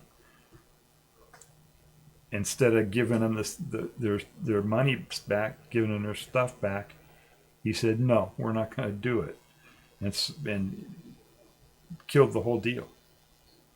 And so that's what screwed everything up. When the asshole did that, it messed up everything. We had an agreement with them. They were on board. They were in the system. They were doing what they were supposed to do. Everything was going great. And an asshole got into office and said, "Oh, I'm gonna do this," and he withdrew from the deal. And of course, they're not going to keep up with their end of the bargain if we don't keep up with our end of the bargain. So they said, "Nah, At first, they did keep up with it for a year or so. They did keep up with it because there were multiple parties into the thing, right? It wasn't just the U.S. There were other countries that were involved in it, and they were trying to, for a year or whatever. Maybe they were trying to,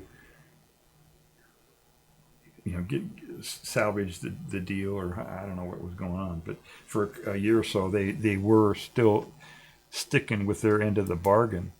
But eventually, they just said, "Hey, why we're not gonna keep our end of it if you don't do that," and they never actually pursued a nuclear weapon. There's no evidence that they had any designs to do a nuclear weapon, that they had any weapons grade enrichment, anything.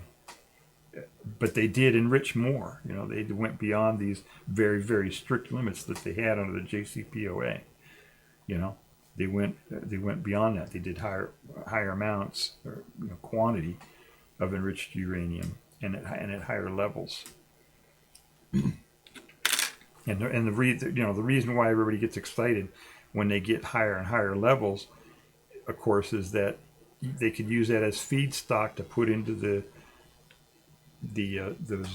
centrifuges, and it would take less time for them to get to a weapons grade. But they never did that, and there's no evidence that they did do that, or that they were even thinking about doing that.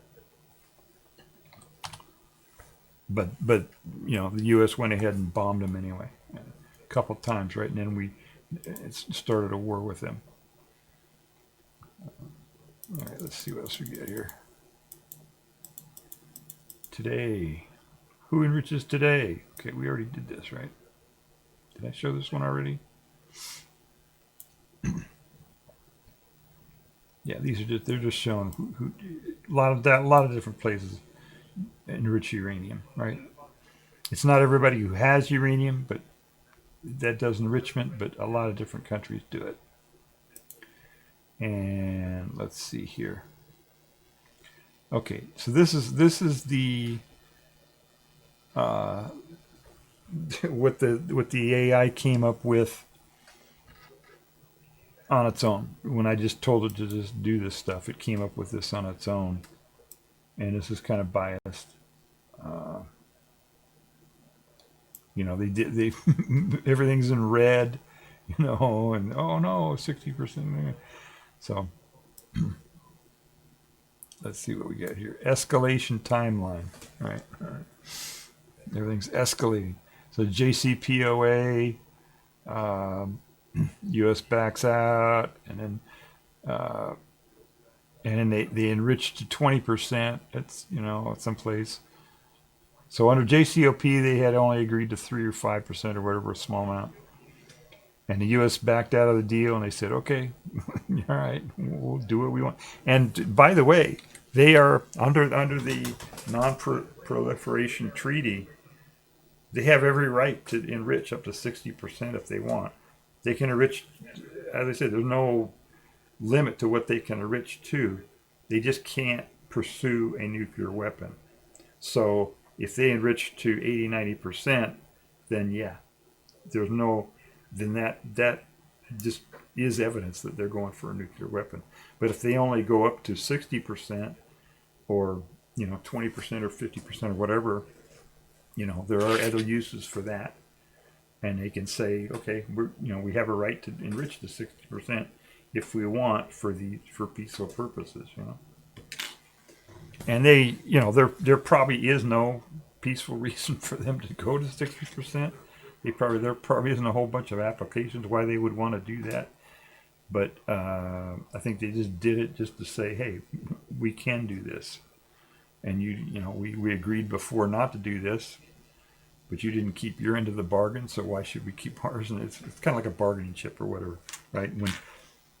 When they finally get to negotiating a deal here, they'll say, okay, we'll give up our 60% and only go to 20% or whatever it is, in order to. It's like a bargaining chip, right? So.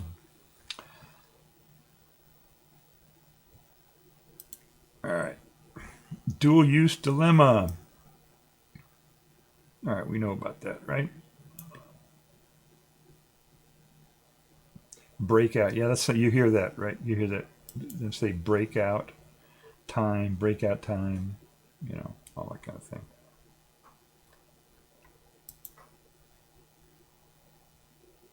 Okay, and then there's a whole bunch of different stuff here. They're talking about laser enrichment later on. All countries want to reduce dependence on countries that supply. Whoops, excuse me. I got to move my mic here. The countries don't want to be dependent on the U.S. and Russia just to get all their uranium for their power plants and stuff. Future stuff. The small SMR is a small modular reactor, they call it. Triso is a fuel that uses different stuff besides just uranium.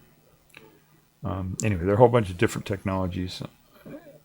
We already talked about laser stuff. Saudi Arabia wants to get more into this stuff. So nuclear is a big deal. It's back again.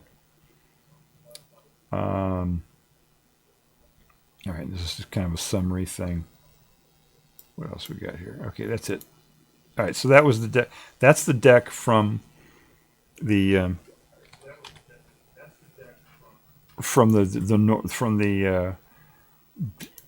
perspective of AI, or from the media, the propaganda that we get from every day, right, from media, as to what people think is going on with the Iran thing. So then I said, okay, show me from the Iranian perspective, what would they say? I asked the AI to make whole another presentation, and I asked it, and I said, what is the Iranian perspective? So it made up a whole PowerPoint from Iran's perspective, and so I'll show that because it's a little bit different, and it's kind of interesting to look at that. Let's see here. Oh, here we go. Okay. Is it? Did I get that right? So, from ore to reactor and beyond, and then it's science, sovereignty, and the pursuit of peaceful nuclear energy. So that's from the Iranian perspective, is right. They're a sovereign nation. That's what they're. That's the big point of theirs, right? Let's see. Okay, that's kind of the same. All right, so a lot of stuff in the beginning here is going to be pretty much the same. The AI did this diagram a little bit differently, so did this diagram a little bit differently. It's still the same idea here.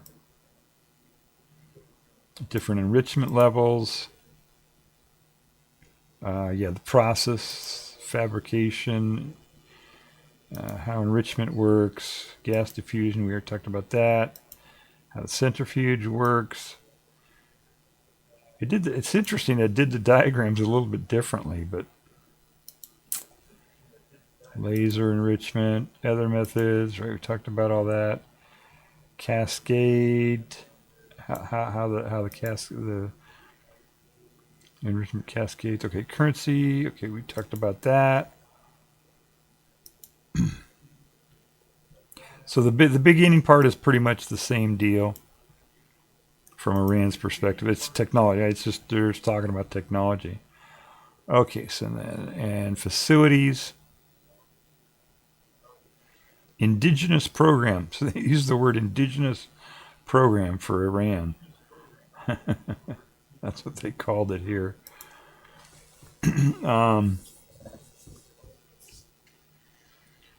Okay, this is detection and monitoring. Okay, so it's still talking about IAEA here.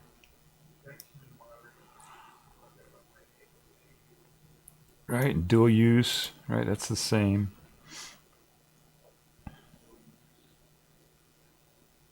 Okay, so they're saying over here, inalienable right. Let's bring this up here. Inalienable right to develop nuclear energy for peaceful purposes, including enrichment. Iran considers this the legal foundation of its entire program. So it's the foundation for any country, any signatory to this treaty. They're allowed to do that. IAEA safeguards in Iran's compliance record. Okay, so they're saying, oh, here we complied with all this stuff. You see that? Yeah. Okay, so when they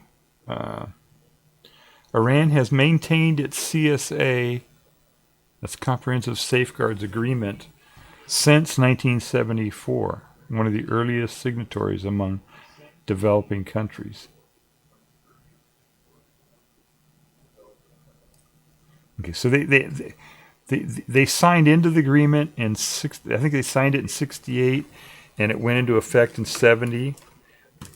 But this Comprehensive Safeguards Agreement is like another thing. It got tacked on to the treaty. And it says Iran voluntarily implemented in 2003 and 2006 as a confidence building measure, suspended after UN sanctions were imposed despite cooperation. So, yeah, there was another round of sanctions that happened under the Bush administration. You know, the Bush administration, Bush 2, Bush, what is it? The son, the kid, right? Not the first Bush, the second Bush. He was an oil guy, right? Him and Cheney were oil guys. Oil people don't like. Just explain something here. What's going on? The oil company doesn't like nuclear, right? Nuclear competes with the oil company. If people want to, make electricity, they can burn coal or fossil fuels and gas and oil and all that, or they can use nukes, nuclear power plants. And so, so obviously the oil industry, fossil fuel industry doesn't like nuclear. They don't like that. It competes with them, so they do everything they can to fuck up that industry. There's rumors that 3 Mile Island and some of these nuclear disasters are even instigated by the petroleum industry. So they don't like it, and so when Bush and Cheney were in there, they rallied to.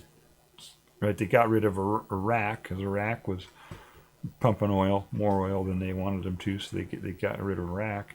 And in Iran, they messed them up by putting on these additional sanctions onto Iran because Iran was pursuing nukes, nuclear power, not nuclear weapons.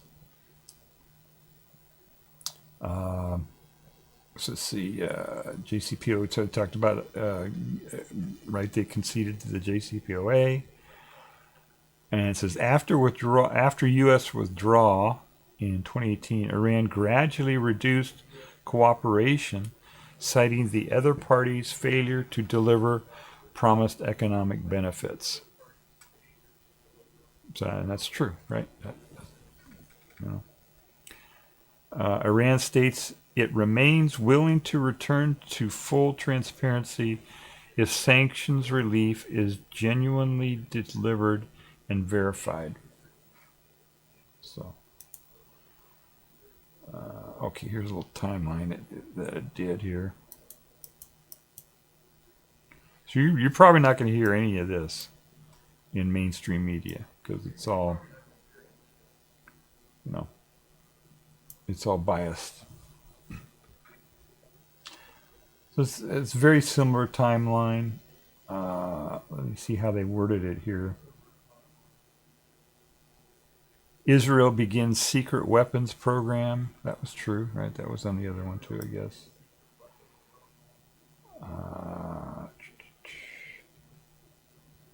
Iran voluntarily suspends enrichment in 2003, right? UN Security Council imposes first sanctions on Iran.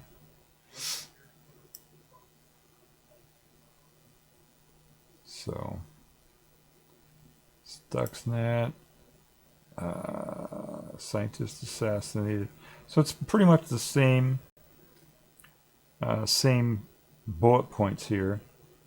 They put the more recent stuff on here. I don't think that was in the other presentation.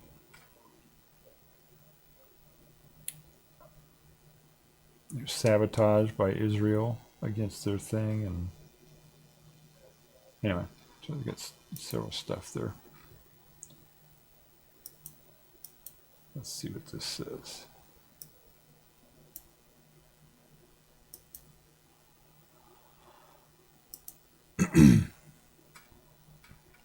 Okay, talking about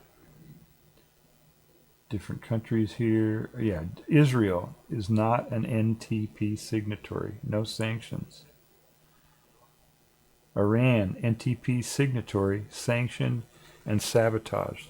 So they're making their point here that,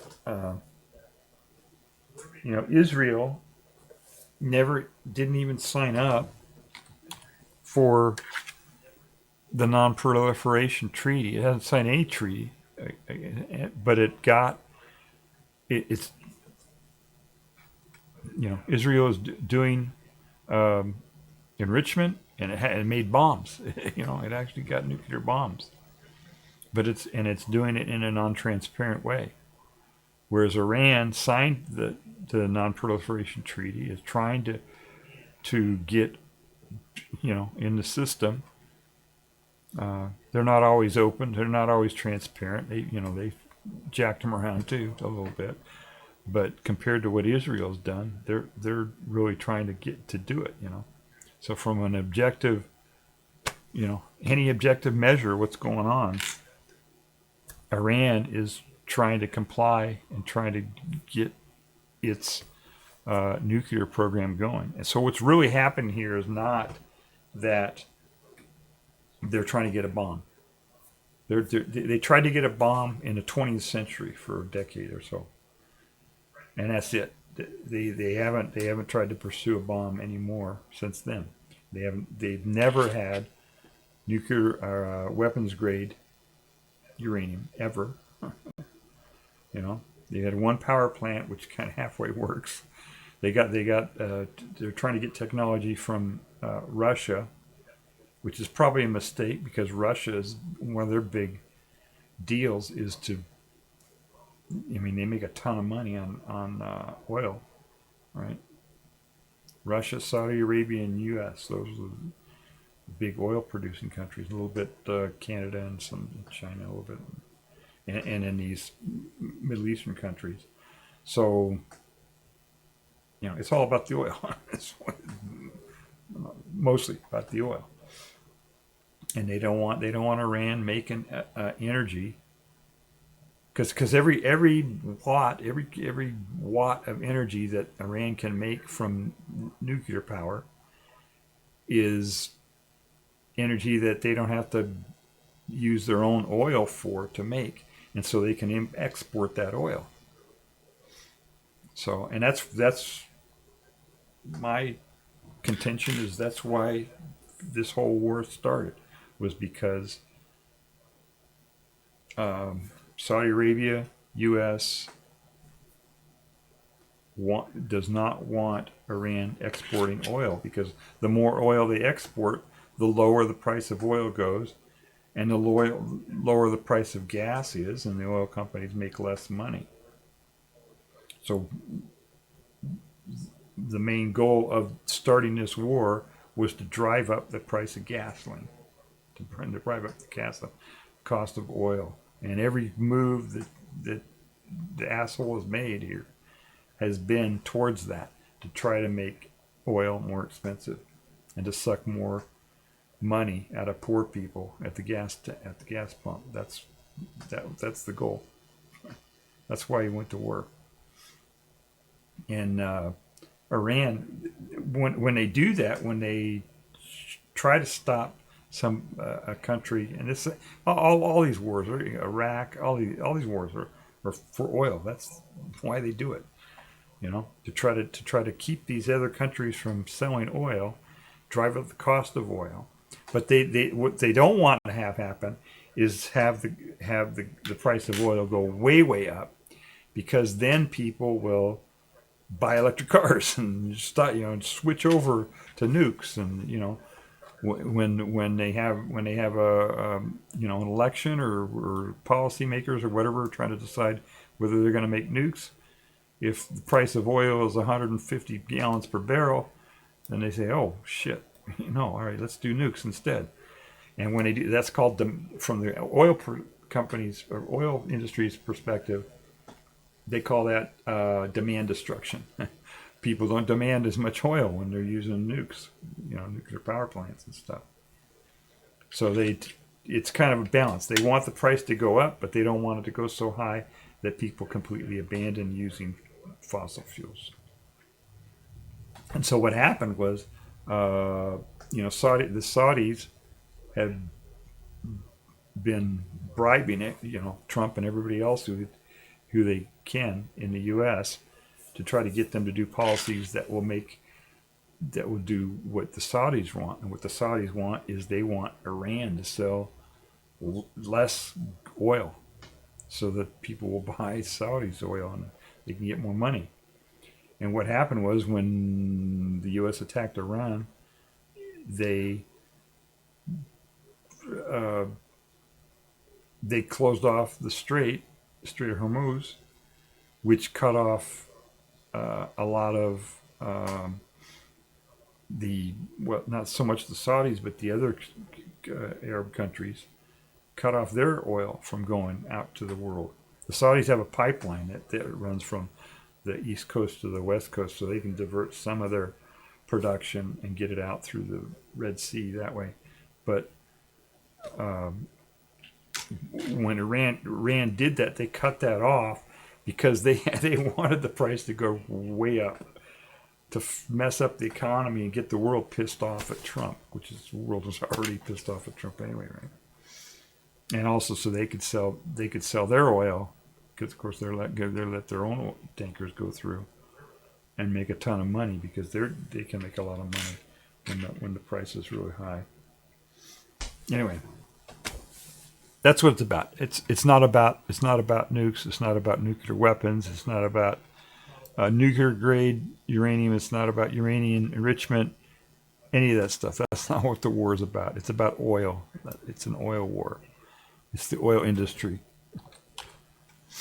and it's about the Saudis and Putin and Trump getting bribes.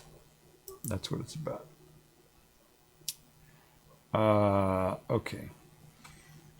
Atoms for Peace. Oh, look at this whole thing here. Iran's nuclear program. Atoms for Peace. Shah announces plans for 23 nuclear power plants. That never even happened. He announced that back in the 70s. The Islamic Revolution happened.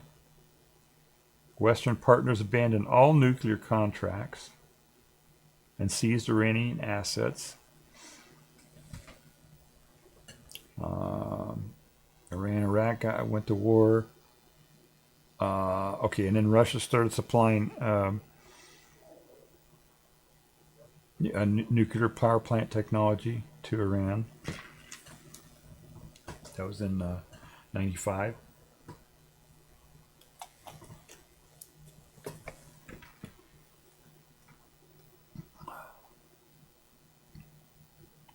Let's see if there's anything else in here that's different. JCPOA, okay, we got that.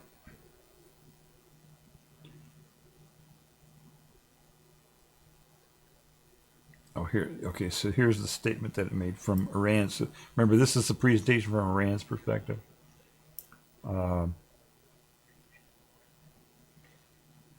Present, Iran continues enrichment at a sovereign right, calls for return to diplomacy. Okay. All right, so let's see what else we got here. Dual use. All right, we already talked about that. Oh wait, restrictions Iran faces. Sanctions block import of reactor fuel. Yeah, that's another thing too, is that if they can't enrich their own fuel for the reactors, then they have to depend on Russia and the United States to supply them with fuel for the reactors, which puts them at a huge disadvantage, right? It's a huge leverage that the U.S. and Russia and other countries can use against them. Technology denial even for safety critical spare parts. Because they're talking about all these sanctions that happened against them. Banking restrictions, assassination of scientists, cyber and physical sabotage. So, future of enrichment. This, okay, HALEU, that's high SA, low enriched uranium demand. The next generation, yeah, the small modular reactors and stuff, they need higher enrichment level. So that's a legitimate reason for having higher enrichment levels, not to 60% maybe, but to 20. Right, supply chain vulnerability. They want to be able to have their own supply of stuff. Iran's position. Iran argues it's indigenous. It's funny they use that word, indigenous. Its indigenous fuel cycle provides energy independence. Other nations now seek to replicate similar domestic capabilities. Early investment in self-sufficiency validated by global trends. Diplomacy, yeah, we're open to diplomacy, they're saying, okay. Okay, key takeaways.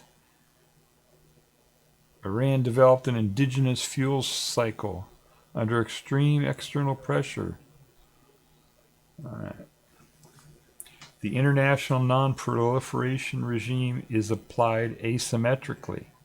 States outside of the NTP face no consequences, while compliant states are sanctioned. And that's a big point there. You know, India and Pakistan and Israel, you know, they got the bomb. They're doing all this bad stuff, you know, building nukes and everything.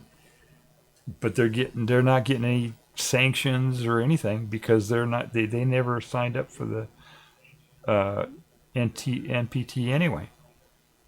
So that's kind of like a disincentive for countries to want to even be part of the non-proliferation treaty.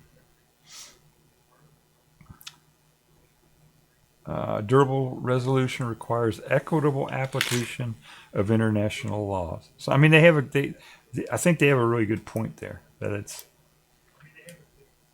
they're not being treated the same as the other countries. Thank you for your attention. All right, so that was Iran's from Iran's perspective, according to the AI that produced that. So that's everything you need to know about enrichment. The war is not about enriching uranium. They don't have weapons grade uranium. They don't have nukes. They never had nukes. They tried to get nukes in the 80s and 90s, back in the 20th century. So, yeah, that's not what the war is about.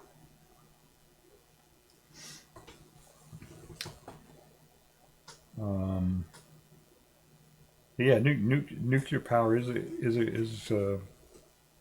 something that folks should be, we should be using more of it. Eventually, we'll get fusion too. And there are other technologies that they can use. You can use the CANDU, the Canadian reactor called CANDU, Canadian deuterium uranium, I think is what that CANDU stands for.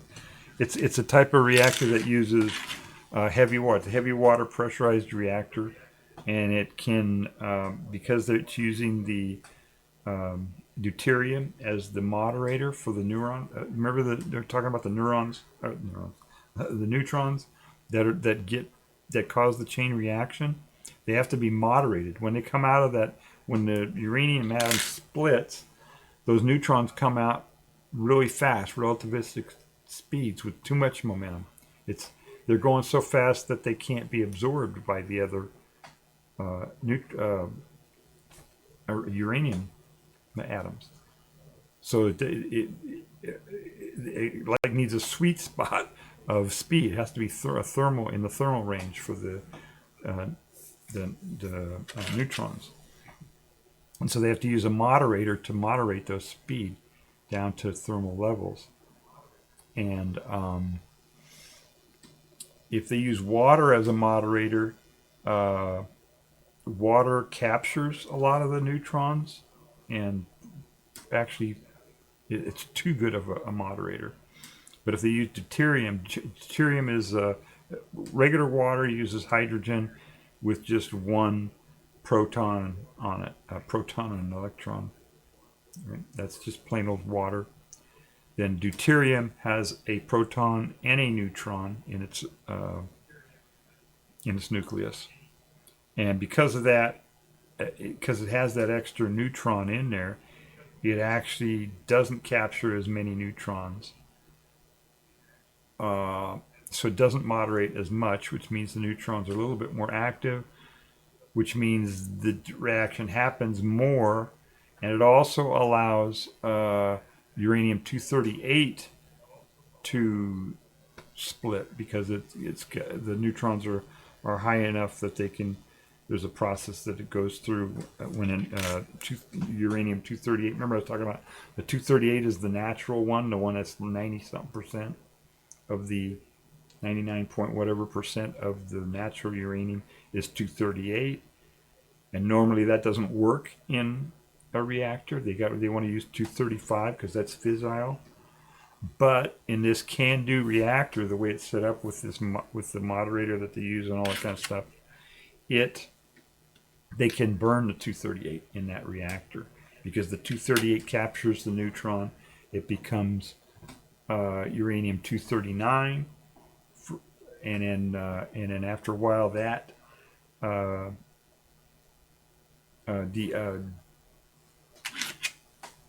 decays to plutonium-239, which is a fissile material, and so they can use that. The problem is, that's a breeder reactor. they're breeding a fissile material from the 238, which is kind of a proliferation issue. But as long as they're monitoring it, and, as long as they keep track of it, then that's not a problem.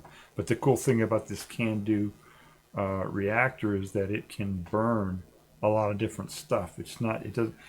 For one, it can take just natural uranium and burn it. They don't have to do any enrichment at all. This whole thing I was talking about using the centrifuges and all that. This CANDO reactor doesn't even need to do that. They can just take the straight yellow cake and refine it and pelletize it and put it into, make it into fuel pellets and use that in the reactor. And it'll burn it. It'll burn 238. It'll burn. Another thing that'll burn. The nuclear waste that comes out of the regular light water reactors. Everybody's saying, "Oh, nuclear waste is a big problem for nuclear." That CANDO reactor can burn that nuclear waste and make energy out of it. So it's kind of a good thing. But some of the problems is that it's a kind of a complex design, and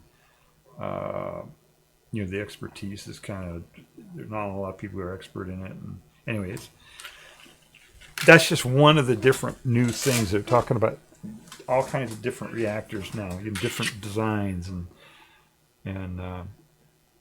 so nuclear is kind of a big deal. They should use more of that. And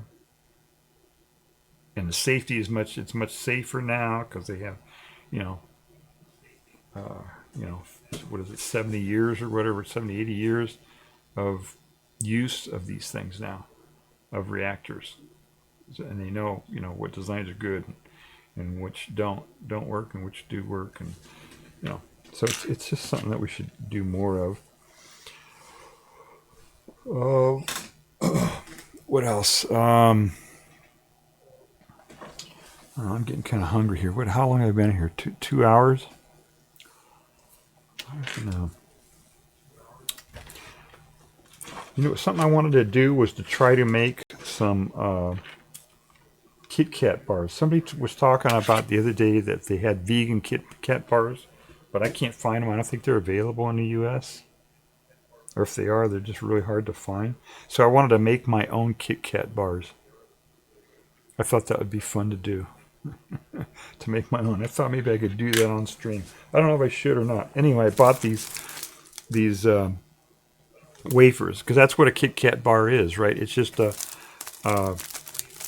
of these crackers, wafer crackers that's coated in chocolate. That's all it is, right? So I got these wafers at the store that are vegan. I found some that were vegan, which is actually they're you used to not be able to find these wafer bars that were vegan, but anyway, I found these over there, and I think these are still good. They haven't expired yet. But does that sound like something that would be fun to do, to try to make some Kit Kat bars on stream? Maybe we should try that. Nah, that's okay. I'll do it later. I'll do it after stream. Yeah, it's not good because also it's not good to show food without a warning, right? You got to give a trigger warning or whatever. You got to warn people if you're gonna show food and talk about food and eat on stream and stuff like that. You should let people know ahead of time, because it's it's not good. You should let people know ahead of time so they know, because a lot of people are, have situations where they are, compulsively eat or whatever, and it can be a cue for them to eat if you talk about food or show food and stuff like that. So maybe I'll do that on another stream, or maybe I just won't do that at all. We'll call it a cooking stream. If you call it a cooking stream, then you're warning people. All right. So this one was mostly, I guess it was a combination of science and geopolitics, which is kind of what I think those are the tags that I used on this thing. Now I need to, some of the stuff that I used here, let me see if there are any other visuals here that I didn't show.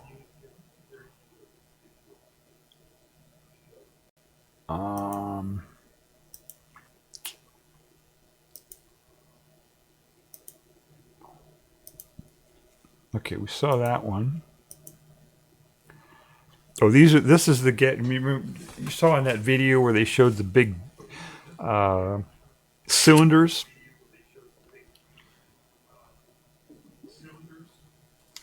Right, this where the enrichment cylinders like this, right? We have the vertical cylinders like this. That's the centrifuge way of separating it out. These here are the old way, the gas diffusion way. And I don't understand how that works exactly, other than it's kind of like a filter.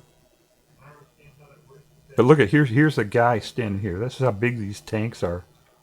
See this guy over here in the corner? That's how big these things are. But everybody uses its centrifuges now, so that's how they do it. Gas centrifuge, convert to metal, uranium oxide for use in fuel.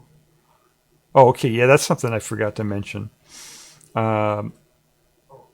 They mine the uranium first, and it's uranium oxide. Then they turn it into this uranium hexafluoride for the gas centrifuge. They get it enriched, and then they convert it back into a metal or uranium oxide again to use as the fuel. So let's see what else we got here. Here's some, I don't know what this is. This is some cylinders or something. Here they're talking about lasers, how that would work. Even reading all this, I still don't understand. But basically, you put it, again, it's the gas, right? The uranium hexafluoride gas. You put it in and hit it with a laser. I think it's modulated to a certain frequency or something. I don't know what it does, but somehow it separates out the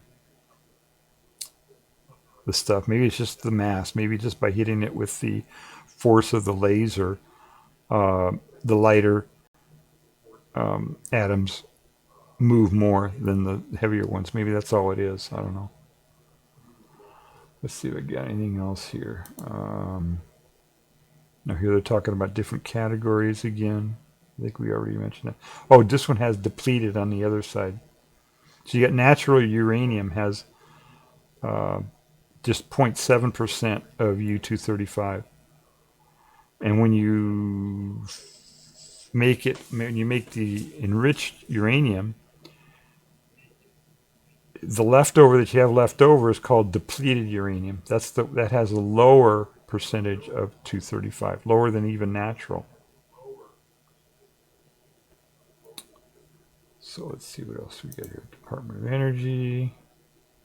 I think I showed that already. Oh, here's the CANDO. Is this a CANDO? Yeah, I think this is a CANDO. Yeah, this is the CANDO reactor, and it just shows a little bit. This is a schematic type thing, because these rods don't actually come in from the top like a typical reactor. They come in from the side.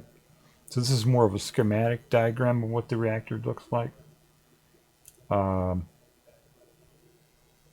But it's basically you got the fuel, you have control rods and fuel rods. Oh wait, they are showing it. Okay, they're showing the fuel rods coming in horizontally then. And then they have the heavy water with the deuterium water that's used as the moderator, and it's also used for to transfer the fuel. I mean, to transfer the heat, I think. Heat exchanger.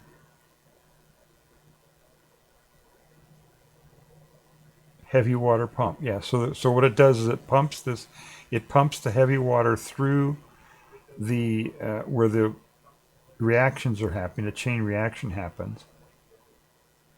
And right, the whole deal here is that when the atom splits, it releases a bunch of energy. It releases neutrons that are moving really fast that have energy, and it also can release gamma rays and some alpha particles sometimes. So that's where the heat comes from.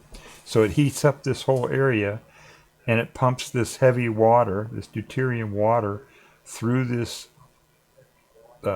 area where the heat is generated. That heats up this heavy water, which gets really hot. I mean, it's under pressure, and it's gets much hotter than boiling temperature. And then it pumps it through this heat exchanger here, which takes regular water then and turns that regular water into steam, and then the steam goes through turbines that turn and make electricity.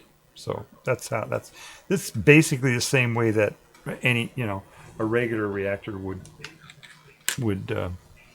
use, except that this is a heavy water reactor. That's the only difference there. All right, let's see if I got any other things here. No, that's it. And we get uranium enrichment for elephants. There you go. All right. All right, I think that's it. I think that's enough. Enough.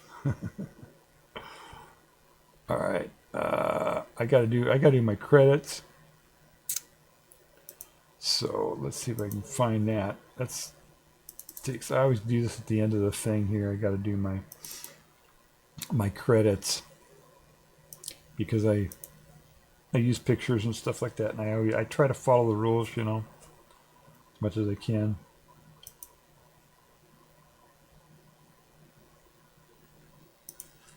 All right, let me connect to my thing here. The document. Shut that off. Turn that on. Turn this off. Okay, there we go. All right, so to the moon. That was my last one. And this one we called Enrichment. Enrichment. All right. And we're talking about new moon and NASA here. And what we did here is I just talked about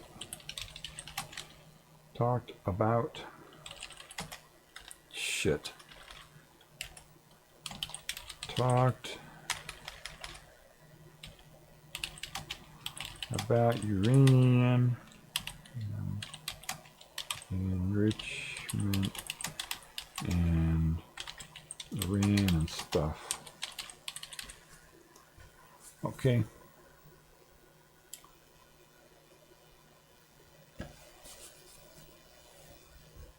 So fair use, I don't know if I even had any fair use stuff in there. Maybe I did. I don't think I did. I think everything was licensed as under Creative Commons, or it was public domain. A couple of those pictures were Creative Commons. Those split atoms and all that came from the Creative Commons, the Wikipedia thing. Yeah, Wikipedia articles. I think I showed some of that, and that's it. All right, so there we go. All right, thank you for watching. And I think before I go, let me do a public service announcement. Do a PSA here. Public service announcement. Right now we're in the middle of a pandemic, as you should know, right? The pandemic never stopped. They just stopped talking about it. People are still dying. Hundreds of people die every day from COVID and from other diseases, respiratory diseases that could be stopped with a properly worn N95 mask. So whenever you go out into public, you need to wear your N95 mask. It's more dangerous to go out in public without one of these N95 masks on than it is to go out and drive your car without a seat belt. It's more dangerous to go without this than to go without your seatbelt. So if you wear a seatbelt, if you're worried enough about your health to wear a seatbelt, then you should be wearing an N95 mask when you go out in public. An N95 mask is the couple of ways that you tell that it's an actual N95 mask. The main way is that it says N95 on it, and it says the word NIOSH, N-I-S-O-H, and it has this number on it here. Now, can you see that? Let me adjust that a little bit here. Let me adjust the focus here. A little bit better. It has a number that begins with a T. See, TC, whatever. And it says N95. And it has the word NIOSH, N-I-O-S-H. That's how you know. That's how you know it's an N95 mask. Also, N95 masks have straps that go all the way around the back of your head. You know how there's some masks that are just have these loops that go around your ears? Those aren't N95. If it has that, that's not an N95 mask, and it might not protect you as well as an N95. And when you wear your N95 mask, you have to make sure that it makes a seal all the way around, right? Put it on. You got to make sure you don't feel any air coming out anywhere around it, and you got to make sure you clean. If you're a man or somebody who has a beard, you have to make sure that you don't have too much of a growth of a beard, because that will interfere with making a seal with the N95 mask. And if you wear one of these, this is the most effective way to prevent infection and spread of COVID-19 is this mask here. You also need to get your vaccine, of course, right? But this is the most effective way to not get COVID. And this will work against measles, this will work against the flu, RSV, lots of different stuff. It also, we're getting into springtime here. If you got allergies, this will help keep the allergies down too. It doesn't stop it completely. It's an N95, but depending upon how sensitive your allergies are. You can also get N99 and N100, which are higher levels of filtration. N95 means that it stops 95% of particles that are 0.3 microns. That's the technical specification for it.